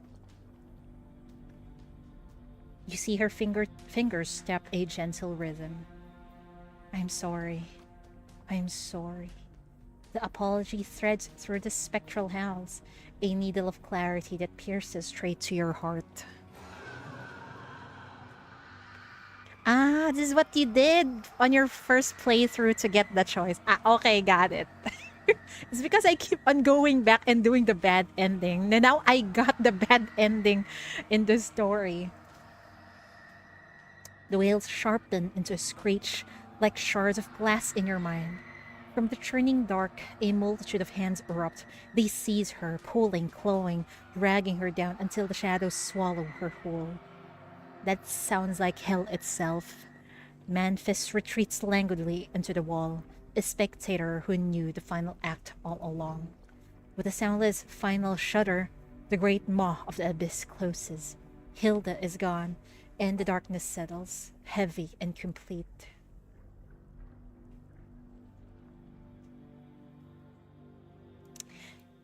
So I need to go back way up here and then make the choices according to that order. That explains why I was able to see the other ending. I'm not curious about bad endings. I'm not a massive. Well, I am curious about the bad ending, so I got the bad ending first. Great.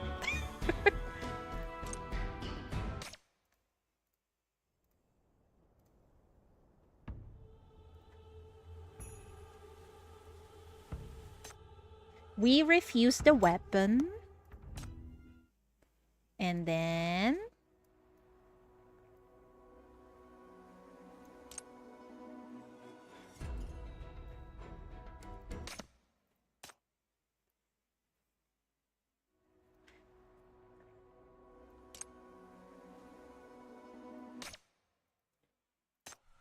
and then stop them.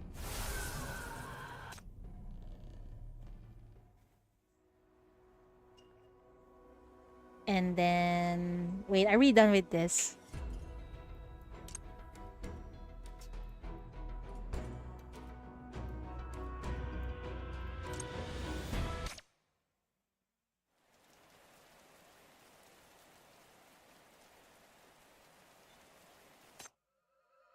Grab her. And do we have the ending open? No. Oh my god. Wait, I think this one. Wait. Let me clear this first. Stop them. And then this. Holy fuck.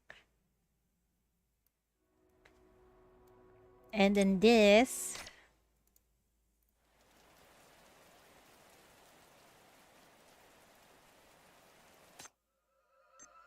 And then grab her. And then this. And then this. I think I need to just press everything until we reach that part. Okay, great. It's here. Look for Hilda. Finally, the good end. The moment you sink into the mire, your mind is invaded by a cacophony of frenzied whispers and shrieks. These howling forms surge toward you, scattering in panic when your shackles blast them back, only to coalesce and attack again with renewed fury. You fight them off, forcing your eyes to stay open against the oppressive tide, as you search desperately for any trace of Hilda. Finally, you see a single code strip, drifting just out of reach. You lunge for it, only to find it too far away. The consequences of my actions, I know, right? And the game just showed me. You like bad ends? Okay, I give you bad end. You finally, you see a single code strip, drifting just out of reach. You lunge for it, only to find it too far away. Press and hold the shackles. Your shackles snap forward, snagging the strip. You clutch it in your hand, a tangible anchor in the chaos, and with a final desperate effort, you swim with all your might toward the toward the abyssal depths where she vanished. You're too late. I'm at the good end of the ending now. Because I keep on clicking the bad ends and reading it, I ended up with a bad end. I don't know if you read through that.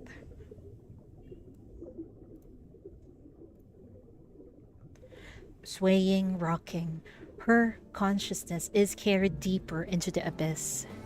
The cost worth fighting for is gone. The future worth believing in has vanished. What reason is left to struggle?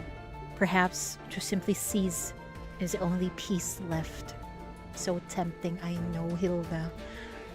But then, through the chaos, someone, stubborn and relentless, keep running toward her, defying hatred.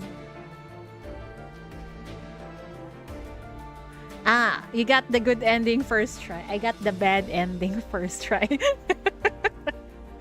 Yeah, definitely the consequences of my own actions. I understand your pain. I respect your anger, but I will not be controlled by hatred. Never faltering. Some truths don't need to be laid bare to be understood. I've told you before, I'm not the kind of interrogator who has to uncover every truth at any cost. Pulling her out of the mire. If you want redemption, if you really want to change something, then you have to live. Walk out of here and do what matters. Letting the mania consume you in this place changes nothing. Chief looks so hot in that pose, yeah. Especially when she looks battered and bloody. I like that one better. She has seen through your torn heart and despair, your ugliness and hypocrisy, yet still she offers her hand. Those are her memories, her future, the ones she loves who never yield, and now she wishes to share them with you. In that future, one you have never reached, you finally see a glimmer of a light worth chasing. If that is so, then what does it matter if this body is already scarred by 1,000 wounds? Let it burn one last time. Don't say that. You were trying to pull for Hilda dupes, but Serpent spooked me, so I stopped. Hilda really made it difficult for me. I think I got her in around... Maybe, was it 60 or 70 rolls? It was bad. I stopped rolling so that I can still roll for the next sinner. Which is, I forgot her name, Ireya something? Even if in the end only ashes remain. Hilda? Grab onto me, Hilda. Don't let them win. Hilda! Come on, grab that fucking hand, please. If anything remains for her to believe in now, perhaps it is nothing more and nothing less than the person standing before her. She reaches for you with a desperate, trembling hand, her eyes holding the hope of one in hell. Her eyes holding the hope of one in hell, gazing up at a single spider's thread. Can I? Really? Of course! Grab her hand. She offers no resistance.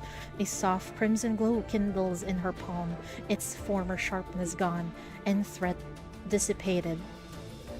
From the other end of the shackles, you feel the turbulent mania within her gradually still.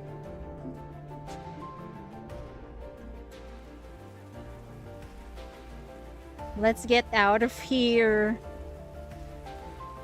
You haul yourself from the churning sludge, Hilda in your arms.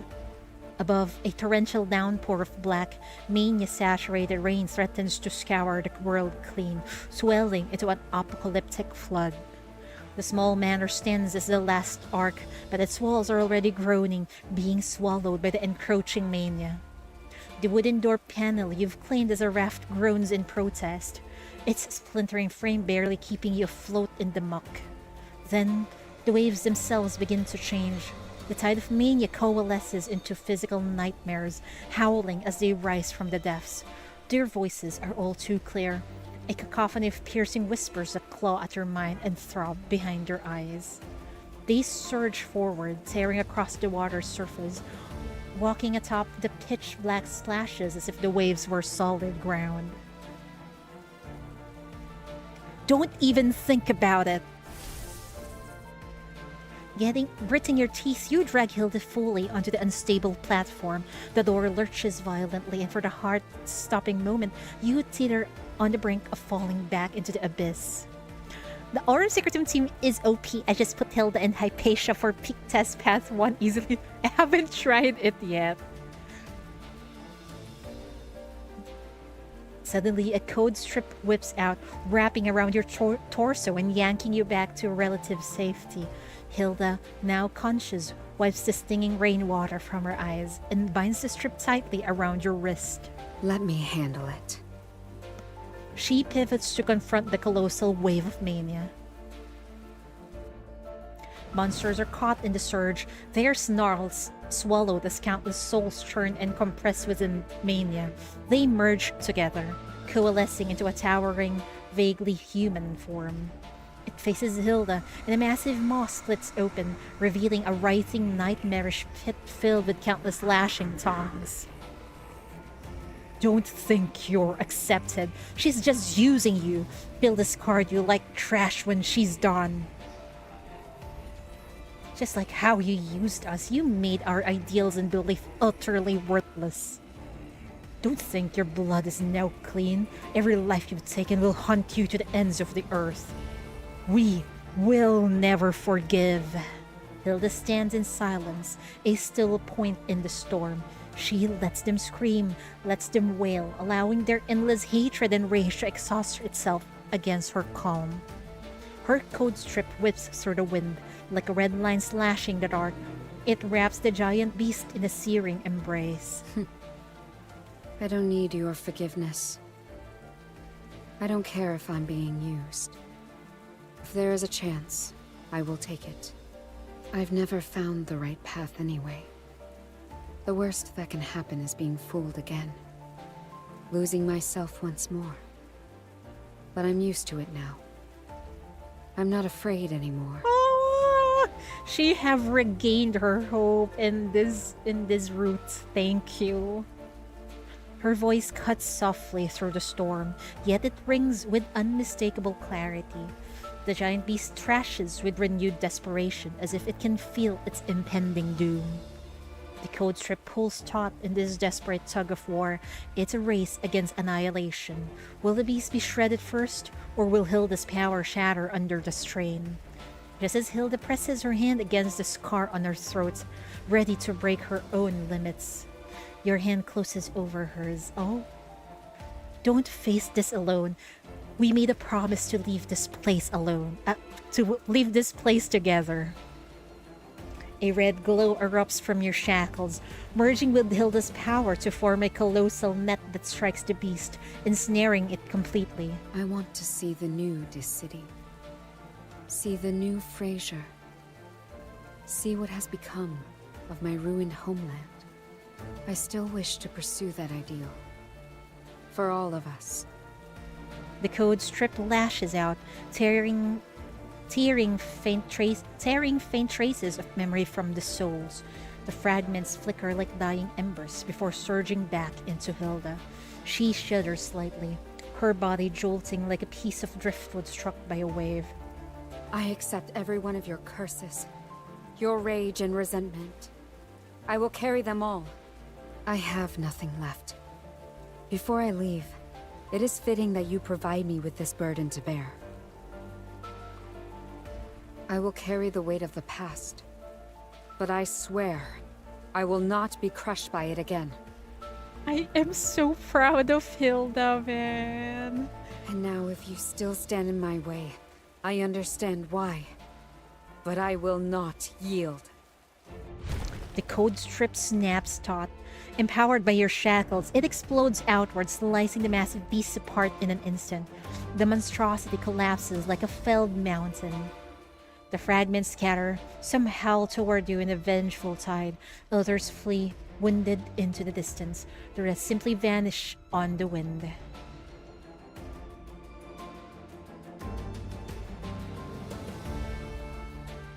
The cacophony of battle dims, from a roar to a whisper, from a whisper to a murmur, and then into deep, profound silence.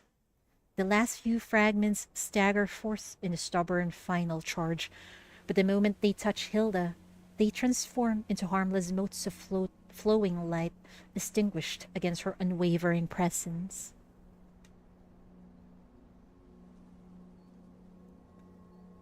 The sky clears at last. Strength utterly spent, ye both collapse to the ground, unable to stand. Hope restored and affinity back to where it was before. Yeah. Hope restored and affinity back to 100%. What? Don't forget to read the Homeward Glow after you finish the event. It's peak content. Where is that? Point me to it later.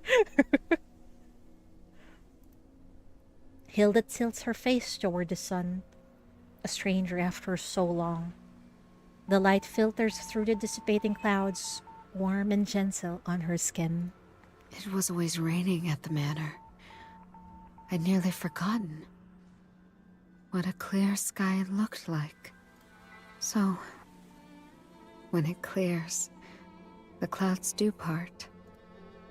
Sunlight pierces the dark veil, bathing the rain-soaked ruins in a soft golden glow. The distant sea grows still, its surface calming as if the raging mania had never been. Top left menu on the event page. Okay, got it. It's on top left. No, some traces remain. Her gaze falls to your hands, still bound by the code strip. Quietly, she loosens the knot.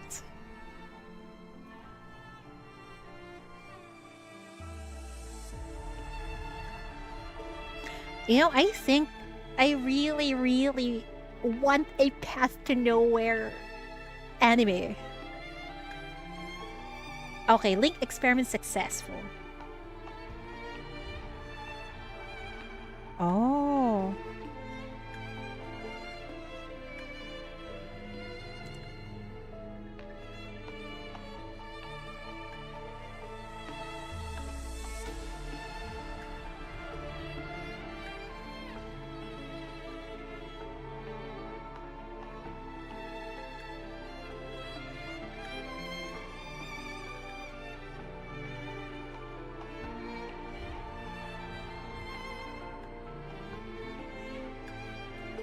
She accepts it willingly. It's the Morse code. Yes.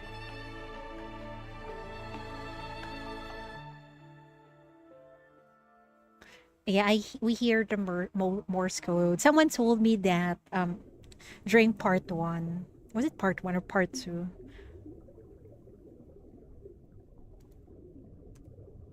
The liquid in the tank stirs with a soft current. She's finally awake. She opens her eyes, and her tender gaze finds yours. Oh, with sound trapped by the barrier between you. She raises her hand. Her fingertips press against the glass and begin to move, tracing the familiar patterns of a code she once taught you. Good morning, Chief. It's not... I think it's good morning, Officer. Is the sky clear today?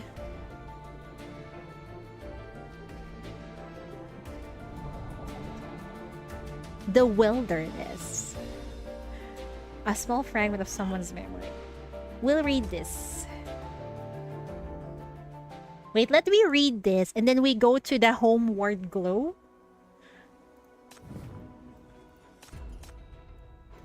What's this? An old poetry collection from the Outland. Outlands, its most celebrated passage, recited by both Marlowe and Manfest. Yet Hilda always returns to the poem's final lines, her pencil tracing their curve. Yet, side by side, two lamps pierce the mist. Two oars find the shore. Two broken compasses calibrating. We consecrate the wasteland with our wandering. Though the sky is boundless, the road endless. And so, spring water flow, the sun rises. That is so...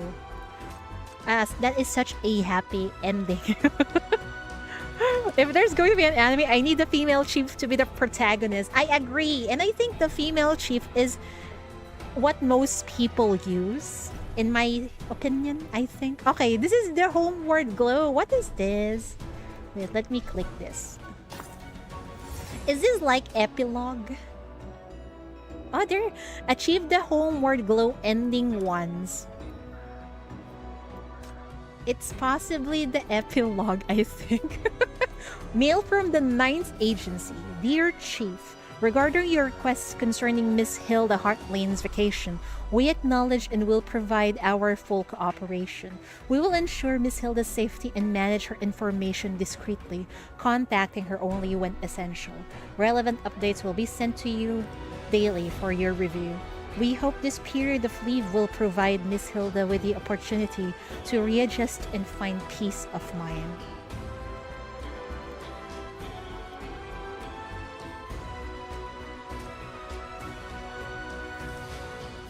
The 9th Agency's agents are clearly signaling the threats Hilda represents. Even if you formally reject their monitoring request, they will continue to watch her in secret.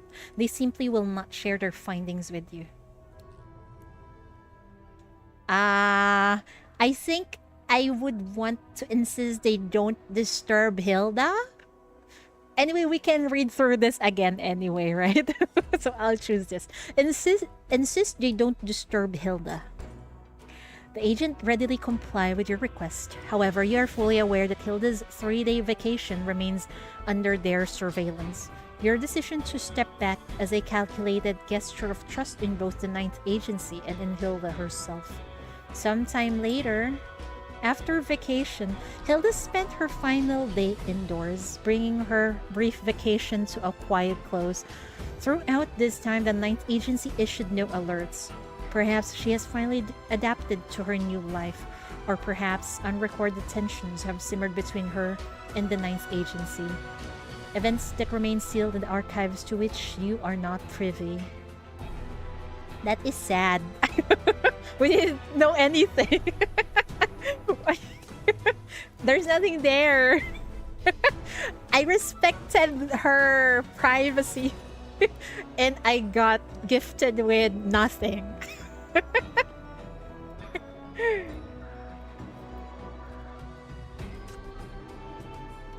Okay. Agree to receive the 9th Agency's updates. Okay, great. The agents demonstrate impressive efficiency. On the same day you consented to receive their updates, the 9th Agency transmits the first daily observation report to your terminal moments before the end of your work hours. View, okay. What is Hilda doing? Observer ID Shadow 28. Subject Hilda Hartlane. Day 1. 8:10. Subject Hilda Hartlane left the Bureau to begin her independent vacation itinerary. Her only interaction with the Bureau staff was a nod of acknowledgement. She carried no electronic devices, only an East Side map and a copy of the City Public Transportation Guide, large print edition. Large print edition. Is her eyes bad? If I remember correctly, she's already old, right? 8:36. She doesn't have a phone. There's no electronic device, they said. 8:36. Subject arrived at a bus station and began comparing the City Public Transportation Guide with the station's bus schedule. 8:45. Subject put away the guide, left the station, and proceeded southwest. 8:56. Subject continued walking southwest. 9:13. Subject stopped in front of a store named Black Cat Intelligence Shop to examine the display window. Based on the store's name, the observer deemed further investigation of the establishment necessary because there is an intelligence shop there. 9:20. Subject left the display window and continued walking. 9:23. Investigation of Black Cat Intelligence Shop complete. Can she be considered old considering she was frozen the whole time? Same question you could ask about Catherine, I think. Well, technically, she's old. She was just frozen in... her body's frozen to her... whatever current age she's in. The store owner and employees are ordinary East Side residents. Their parents and older family members have no connections to any city-state governance personnel. Current window display item: large, medium, and small black cat plush toys and keychains. Wait, does she like cats? Or plushies, perhaps? Books including How to Quickly Bond with Your Cat and 100 Ways to Prepare Cat Food. I didn't know Hilda is a cat person. 9:25. Subject entered a Southern District cafe called Mist Coffee.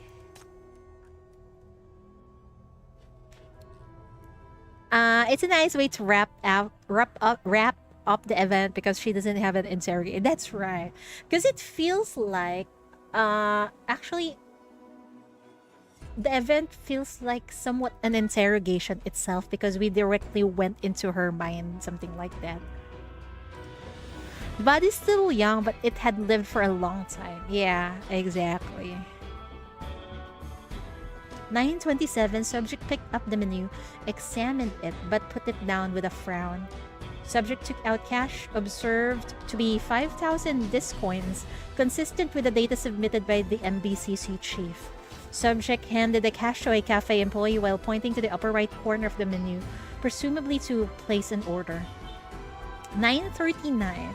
Employee returned 4,500 disc coins to subject. Subject acknowledged with a nod and proceeded to the outdoor seating area.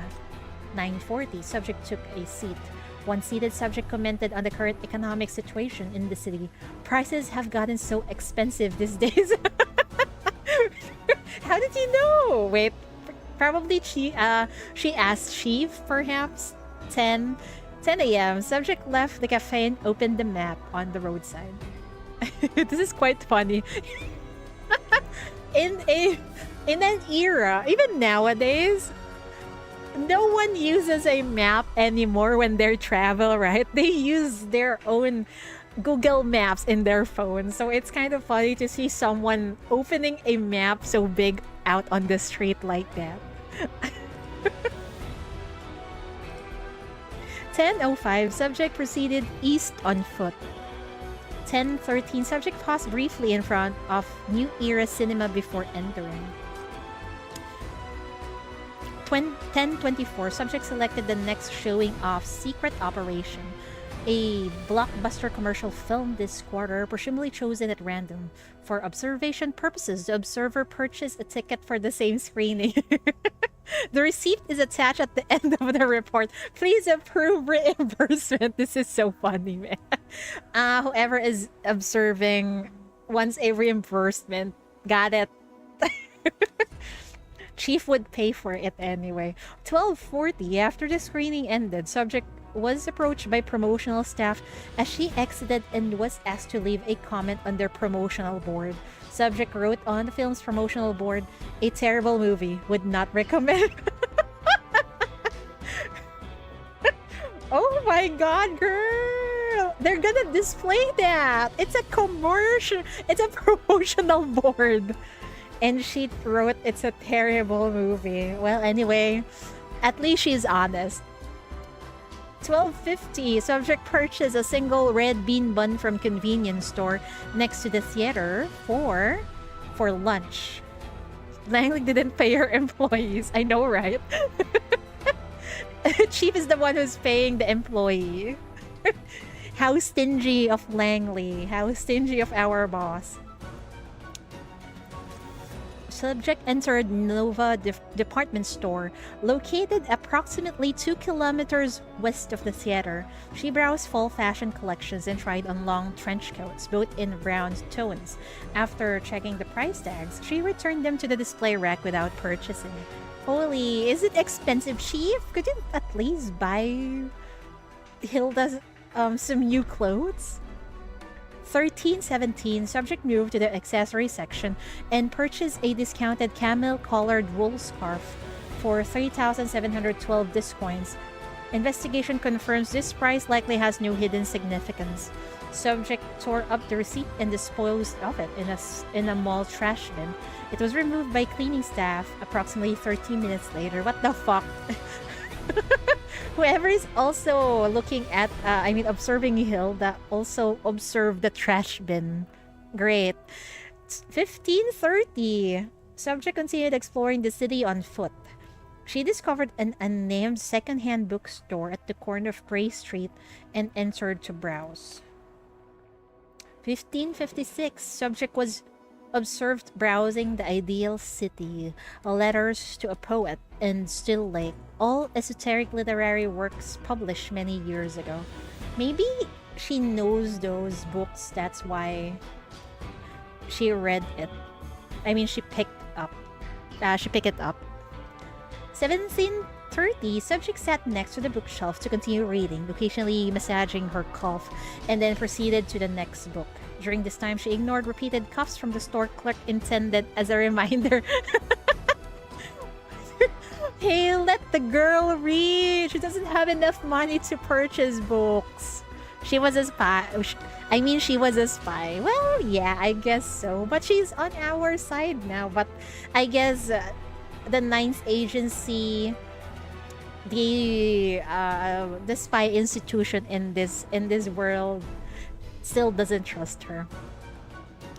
The price can be a code that's thrown into trash for other spies to take. Well, yeah, I guess so. They still don't trust Hilda, I guess. Yeah, it's fair. That's fair. 1800. The store clerk approaches subject and stated, "Ma'am, it makes things difficult for us when you only read without buying."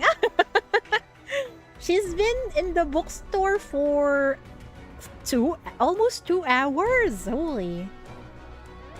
Subject replied, "I would buy if I had enough money." 1815, subject approached the counter and purchased the poetry collection Eternal Garden of Solitude. The store clerk, having insufficient change, offered her 3 milk candies to make up the difference. Upon observation, the candy box at the counter was dusty. Confirming it had not been placed recently and eliminating suspicion of it being used for passing information to subject, for observation purposes, the observer purchased the classic novel The Spy and Identity from the same bookstore for 1,546 discoins. Please approve reimbursement. Langley, you should shoulder this. The Ninth Agency wants to not look after, wants to spy on Hilda, right? Langley should pay for this. Not the chief. 1826, subject arrived at the subway station and stood motionless in front of the automated ticket machine for 3 minutes, seemingly unable to operate it. Hilda is showing her age. She cannot operate a ticket machine. 1830, a student assisted subject in purchasing a subway ticket at the automated machine. Subject gave her 1 milk candy in return. Facial recognition and database search confirms the student is a 10-year-old local resident of Eastside. Her parents and older family members have no connections to any city-state governance personnel. 1859, subject arrived at the subway station near the bureau's public entrance and walked toward the entrance after exiting. 1915, subject encountered staff member Wynne at the bureau entrance. She gave Wynne the purchased scarf and poetry collection to deliver to Chief with a message, "Autumn is coming. Please take care and stay warm." Subject then returns to her room and did not go out again. Oh! That is so sweet of her. That is so sweet. I thought the thing she bought was for herself, but it's actually a gift for the chief. Wow. Thank you, Hilda. No buying ticket and wait and asking for reimbursement. Yeah, I'm surprised about that. Maybe the ninth agency can go through the turnstile with just their ID or like that.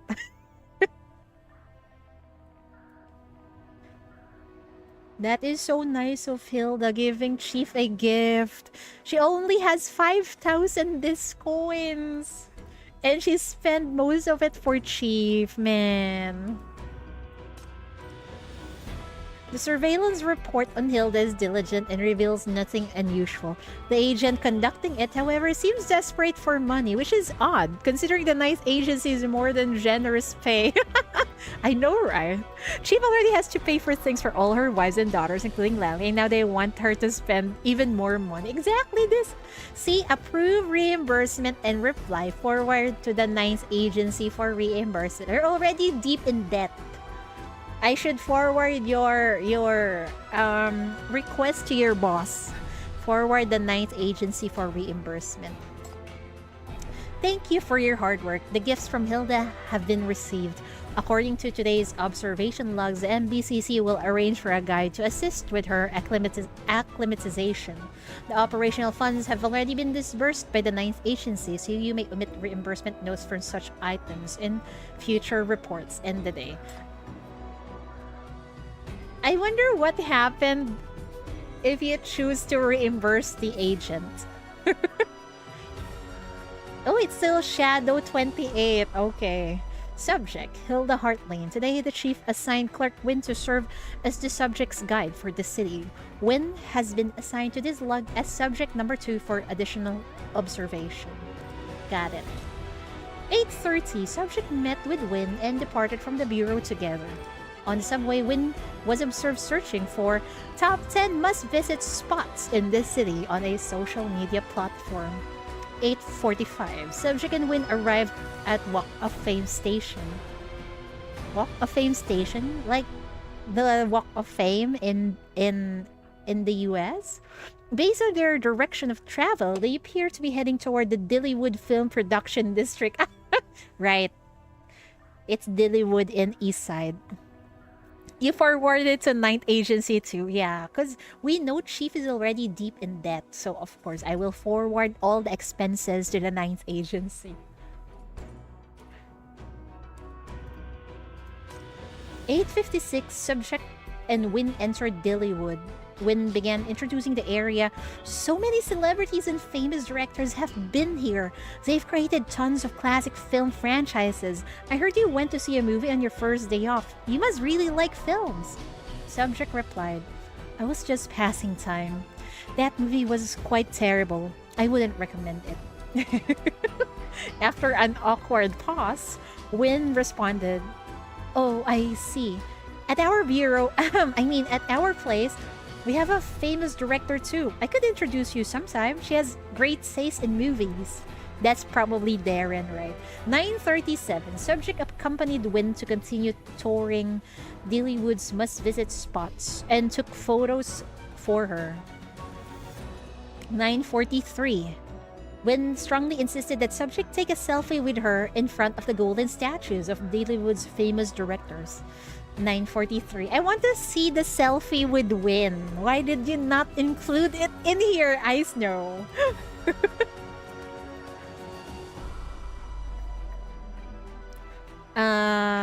Subject refused Wynn's request. Why are you like this? Wynn grabs Subject's arms, repeatedly blinked her eyes, and made incomprehensible nasal sounds. Subject subsequently took a selfie with Wynn in front of the statues. Okay. Wynn, good thing Wynn not somehow convinced her to take pictures. I want to see 10:05. Subject and Wynn finished their tour and headed toward the subway entrance. Wynn initiated conversation. Miss Hilda, you're not actually upset about me showing you around, are you? You just seem a little quiet. Subject replied, "It's not that. I am genuinely touched you'd take the time to show me your city. I was just thinking, everyone here looks so tired. I wonder if the art they create to heal others, does it ever heal them too?" What a question. Win attempted to reassure her. Well, if your heart's really in it, I'm sure it can. 10:33, Subject and Win exited Crystalia Station. Based on their direction and Win's reference social media post, they appear to be heading to the Great Expo venue. Oh. Grandma bullied by a 4-year-old?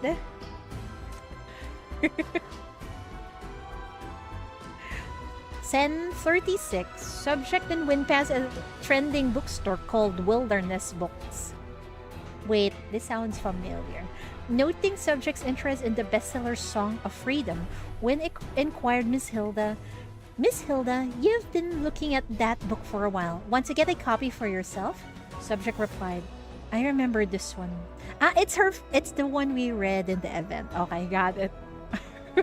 I remember this one. It's just another piece of flattery for the Independence Army from that era. There were so many like it, and this wasn't even a particularly good example. I'm surprised it's found a second life. Win remarked, "Yeah, it seems like every publisher is re-releasing these old books about the Discord. They're probably just trying to get on General Augustus's good side now that she's back in the public eye." I see. So Discord have become quite famous now. Yeah, well, I guess Catherine will always be famous. Day 2, 10:45. Subject and Win arrived outside the rebuilt Crystalia. A university student club was holding an event promoting the legendary experiences of General Augustus. It's another mention of Miss Catherine, which included a reproduction of the classic painting Augustus Breaching BR005. I'm imagining the classic painting is the CG one that was shown to us. Who would have thought that Catherine would be this iconic in the city? 10:47. Subject collected a promotional brochure and began listening to the event's narrative about the Great Expo and the recent major war. 10:50. Subject appeared to disagree with the historical description and assessment, frowning and arguing against it. She was subsequently accused of disloyalty by the event members, who threatened to take her to the East Side Public Security Bureau. Wynn intervened to defuse the situation and led the subject away from the crowd. Uh-oh. She almost got arrested. I want to see Hilda and Catherine interact so bad. Me too! The relics of the past. I mean, the living relics of the past should meet together.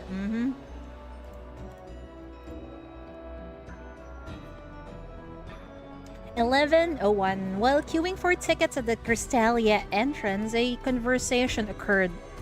Wynn said, "Things have been like this lately. With General Augustus back, a lot of voices are feeling brave. However, Miss Hilda, your identity is rather special. So if possible, I really hope you'll be extra careful." Subject remained silent for a moment. Subject then looked up, gazing at Crystalia. She stated, "It's fine. I was just thinking. The victors always get to write the history, don't they? That is so true. It's all because of the horse." I know, right? It's all because of the horse. And this is very accurate. The victors get to write the history. That's right. They decide what the defeated look like. Yeah, that's true.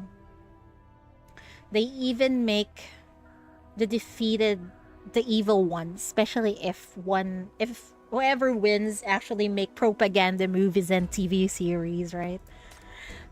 The Discians keep writing their own story. I sometimes wonder what the world would look like if we hadn't lost.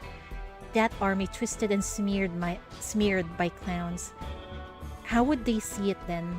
Subject appeared to want to continue, but Wynn visibly frightened, quickly stepped forward to shield her. Subject's emotional monitoring shows abnormalities. If this continues, subject's vacation will be terminated according to contingency plans. Subject and Win purchase admission tickets but remain standing at the entrance without proceeding inside. Win spoke first. I don't want to see anything happen to you, Miss Hilda. Subject replied, Thank you, Win. You have a truly kind heart. I know my every move, my every word is still watched. So thank you for being willing to speak so honestly to someone like me, a former Outland spy. Win is such a sweetheart, as always. 11:09, Win attempted to comfort the subject. Please don't talk like that. The chief says you're a friend, and I trust Chief's judgment completely. So I trust you too. And besides, ever since Chief woke up, I really think the city has started to become a better place. Subject replied, Thank you. That's kind of you to say. My homeland is gone, and my old comrades are lost. I have no love for this city, and there's nothing left about me that warrants anyone's fear. I am just a ghost from a bygone era, forcibly pulled into this one. You have my word, I will be nothing but honest with Chief. As for how others choose to interpret that honesty, let them think whatever they wish. Win fell silent and began browsing her Save the City tourist spot post. Subject's emotional state has returned to normal. Alert status cleared. I just remembered when Sean tried to riz with, oh right, that happened, huh? 12:13, Win took the subject's hand and led her toward the subway station. When subject inquired about their destination, Win answered, Syndicate Academy. There's already an academy in Syndicate? 12:11, subject and Win purchased shuttle tickets to the West District and waited in the designated area. For observation purposes, observer purchased a shuttle ticket from East Side to Syndicate District, 2,200 disc coins spent. Wow, he's not asking for reimbursement this time. I'm surprised. I wonder if the Syndicate Academy is being headed by Raven. 12:15, Win bought crispy flatbread and boiled eggs from a station vendor for their lunch. For observation purposes, the observer purchased one high-sugar energy bar, 568 disc coins spent. 12:40, the shuttle arrived. Subject and Win boarded. 13:05, subject was observed resting against the window. Win fell asleep leaning on subject's shoulder.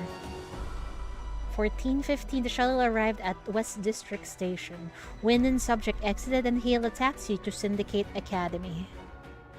It seems like Syndicate have become a much more better place, I think. 1500, subject and Win attended a public history lecture in progress at Syndicate Academy, presented by Sinner Ray. Observer gained entry using special identification from the 9th Agency. Really? Ray works here? The lecture audience consisted of approximately 20 students of varying ages, and the classroom atmosphere was lively. When discussing a particular history period, students eagerly contributed perspectives using phrases like, my dad says, my mom says, my grandfather says, and my grandfather's cousin says. Investigation reveals the textbook was compiled by lecturer herself and includes not only formal records but also a wealth of orally transmitted folk historical materials.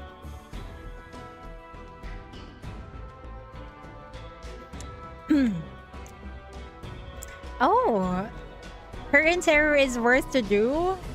Man, I'm still piled up with so many interrogations to read. 1610, following the history class in her Ray, recognized Win, who subsequently introduced subject to her.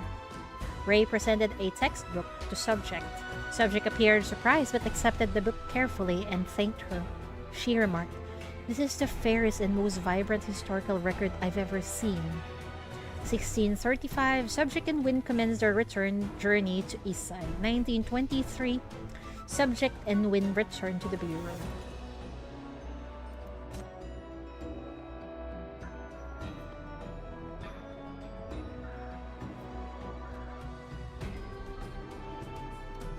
Ray is Raven's real name? Yeah. I'm like, and I'm thinking, who is Ray again? Like, okay, that's just Raven.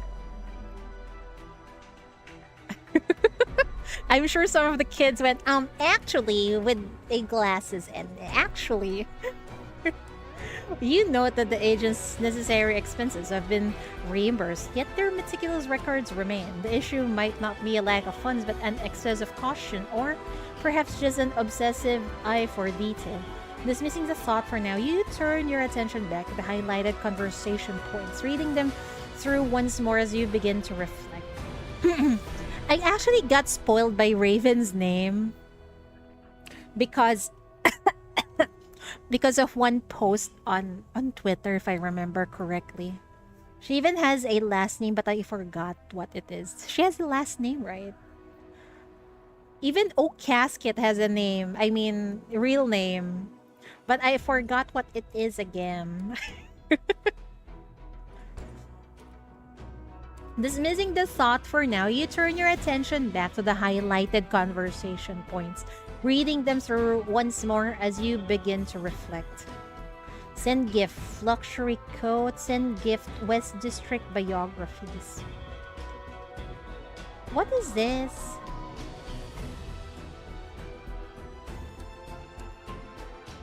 Maybe we'll go with send gift, West District biographies. Please ask Win to tell Hilda that I have a gift for her as well. Aww. End the day. That is Chief's gift to Hilda. Today's schedule shows irregularity. Subject has not yet decided on going out. 9:15, Subject has been carrying a book in her hands all day. It's confirmed to be the gift given to her by Chief yesterday. She started reading it. Wow. 9:20, Subject accompanied Chief to a meeting but remained seated outside the conference room, continuously observing the proceedings inside. During this time, Chief was observed repeatedly tapping the table, holding head in contemplation and pacing, all behaviors indicating tension. Subject's gaze never wavered from Chief. What?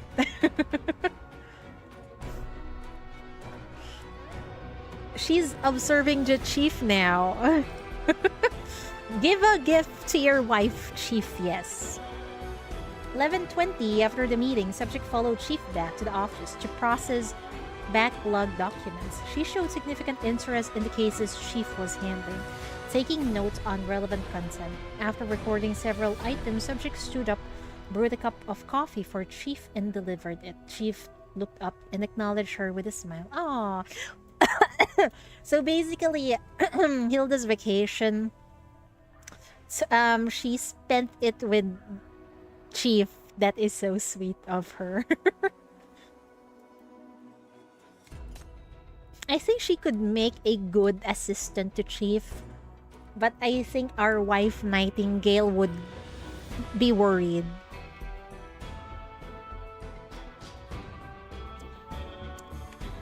An interrogation was scheduled for today. Chief was observed carefully reviewing the relevant Sinner files beforehand. The area outside the interrogation room was extremely quiet, marked only by the sound of turning pages and a pen scratching on paper. Subject continued to provide silent companionship, not uttering a word. 14:30, Chief departed to conduct the interrogation. As Subject could not follow, she remained in Chief's office. After observing the newly accumulated pending documents, Subject sighed. She then requested and received permission from Nightingale, after which they worked together to sort and organize the files for Chief. Aww! That is what Chief needs. Someone to help her from all the paperwork in the MBCC. So there's two people helping Chief right now. It's Nightingale and Hilda. Chief had an unavoidable social function this evening and invited the Subject to attend. She politely declined. 1617, subject disappeared from the view following Chief's departure. A brief search confirmed she has discovered the observer's position and is deliberately concealing her whereabouts. Alert status has been upgraded and an emergency search has been initiated. What? 1625, subject's current location has been confirmed. Although her disguise techniques and counter surveillance capabilities exceed those documented in her file, we have successfully reconstructed her movements during the period of disappearance, utilizing the city-state security network and the observer's own expertise. I think she just wants to see Chief in action. Could the tapping on the table be her speaking in code again with Chief? I think so. Wife and wife joining forces to make Chief's life easier. Exactly. And I think Hilda's actions here, she declined to accompany Chief, but she wants to observe Chief in the distance, I think. Subject employed the disguise to evade tracking, first impersonating an accompanying bureau staff member, and then infiltrating the hotel's service staff upon arrival at the venue. The related security vulnerabilities have been reported to the 9th Agency. Wow, because of what Hilda did, the security will be better.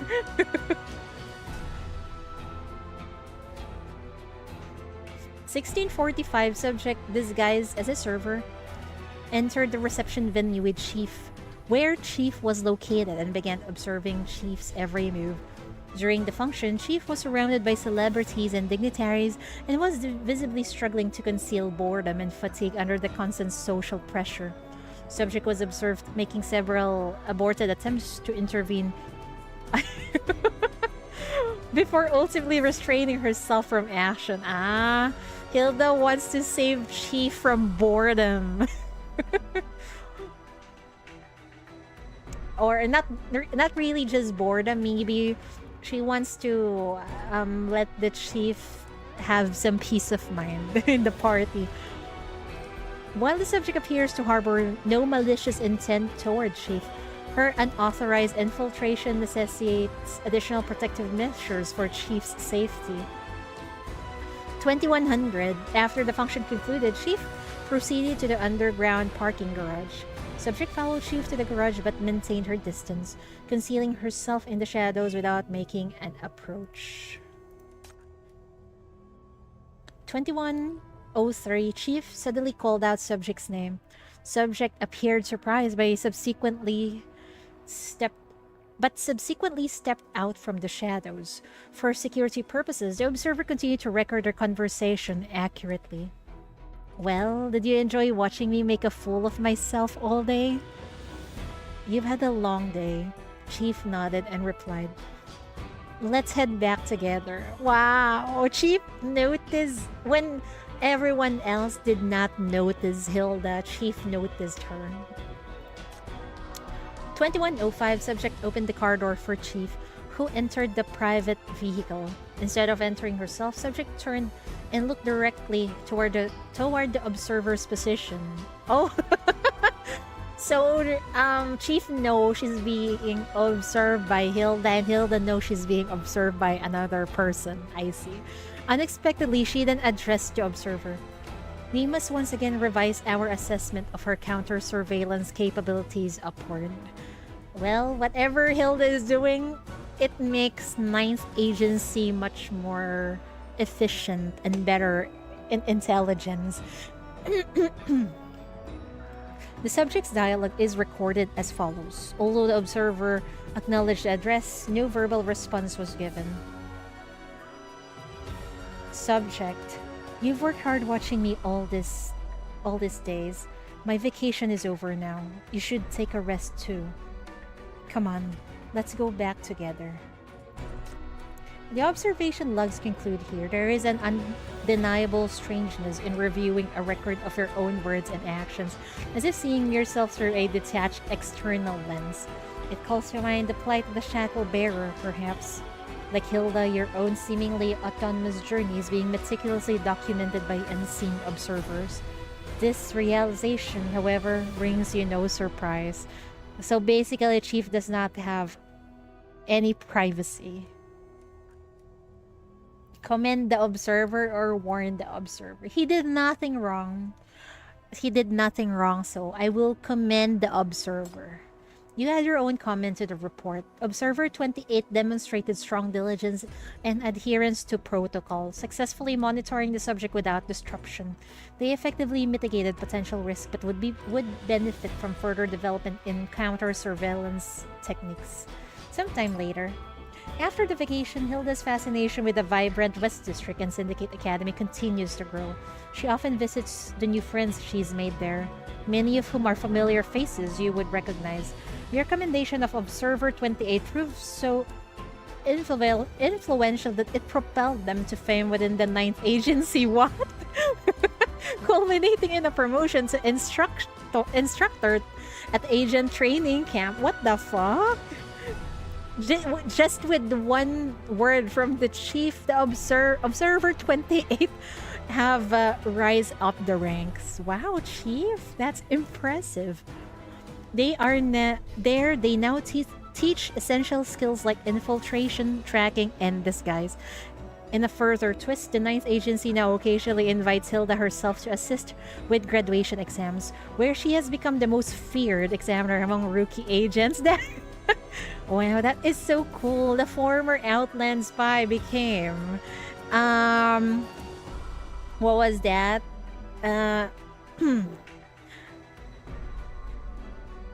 Became an examiner for the 9th Agency. That's amazing. The affinity bar is really at maximum again. Hilda cares a lot about Chief, yeah.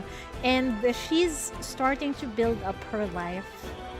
Hopefully, it continues like this. She may not have love or loyalty to the city, but I'm happy to just see her live. We leave.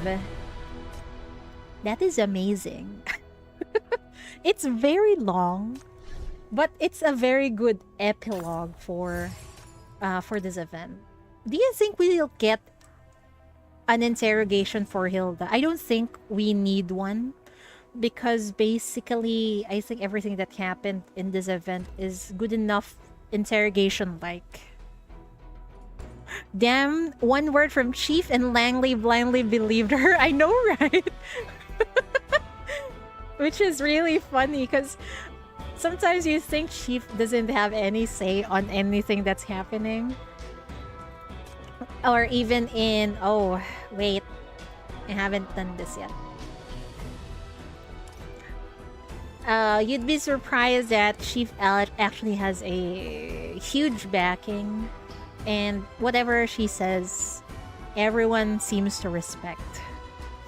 She will definitely remain loyal to the Chief, right? I want Hilda to be in a main story.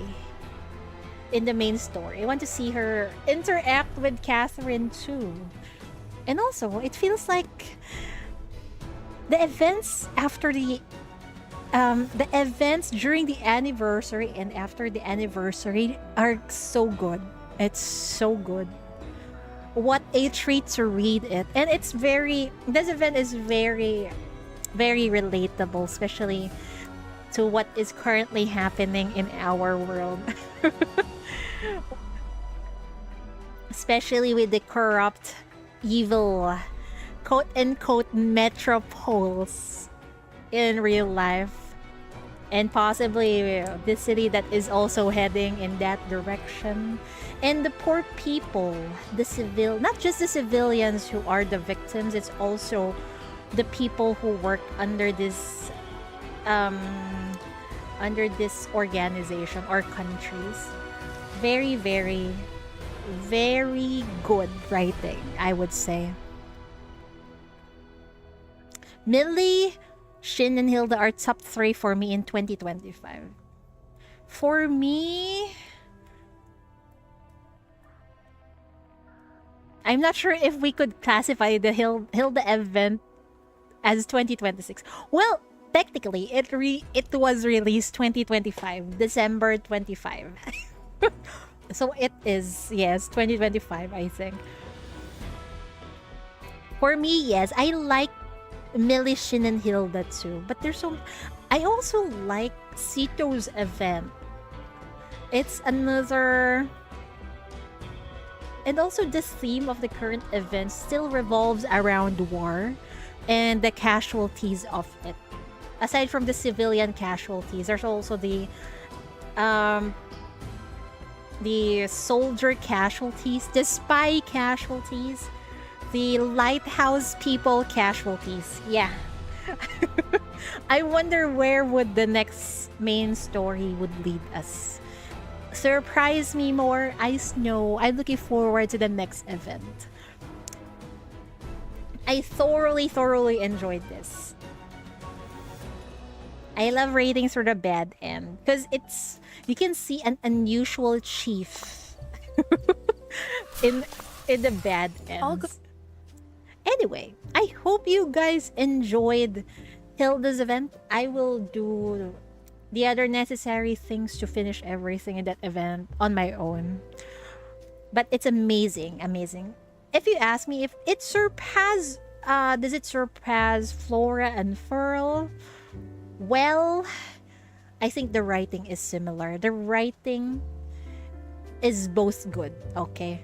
The only missing here is the intense characters like Shalom Raho and Kokilik. That's it. But Hilda, in her own way, is one amazing character. Amazingly written, multifaceted, very relatable. Flora and Furl still tops for me. Same here. Flora and Furl still top because it's a full package. You got amazing characters in it, which is quite unfair because it got 3 amazing characters. This event, we got Chief and Hilda as our amazing characters, but still very good writing. Damn, those are some long legs. Of course.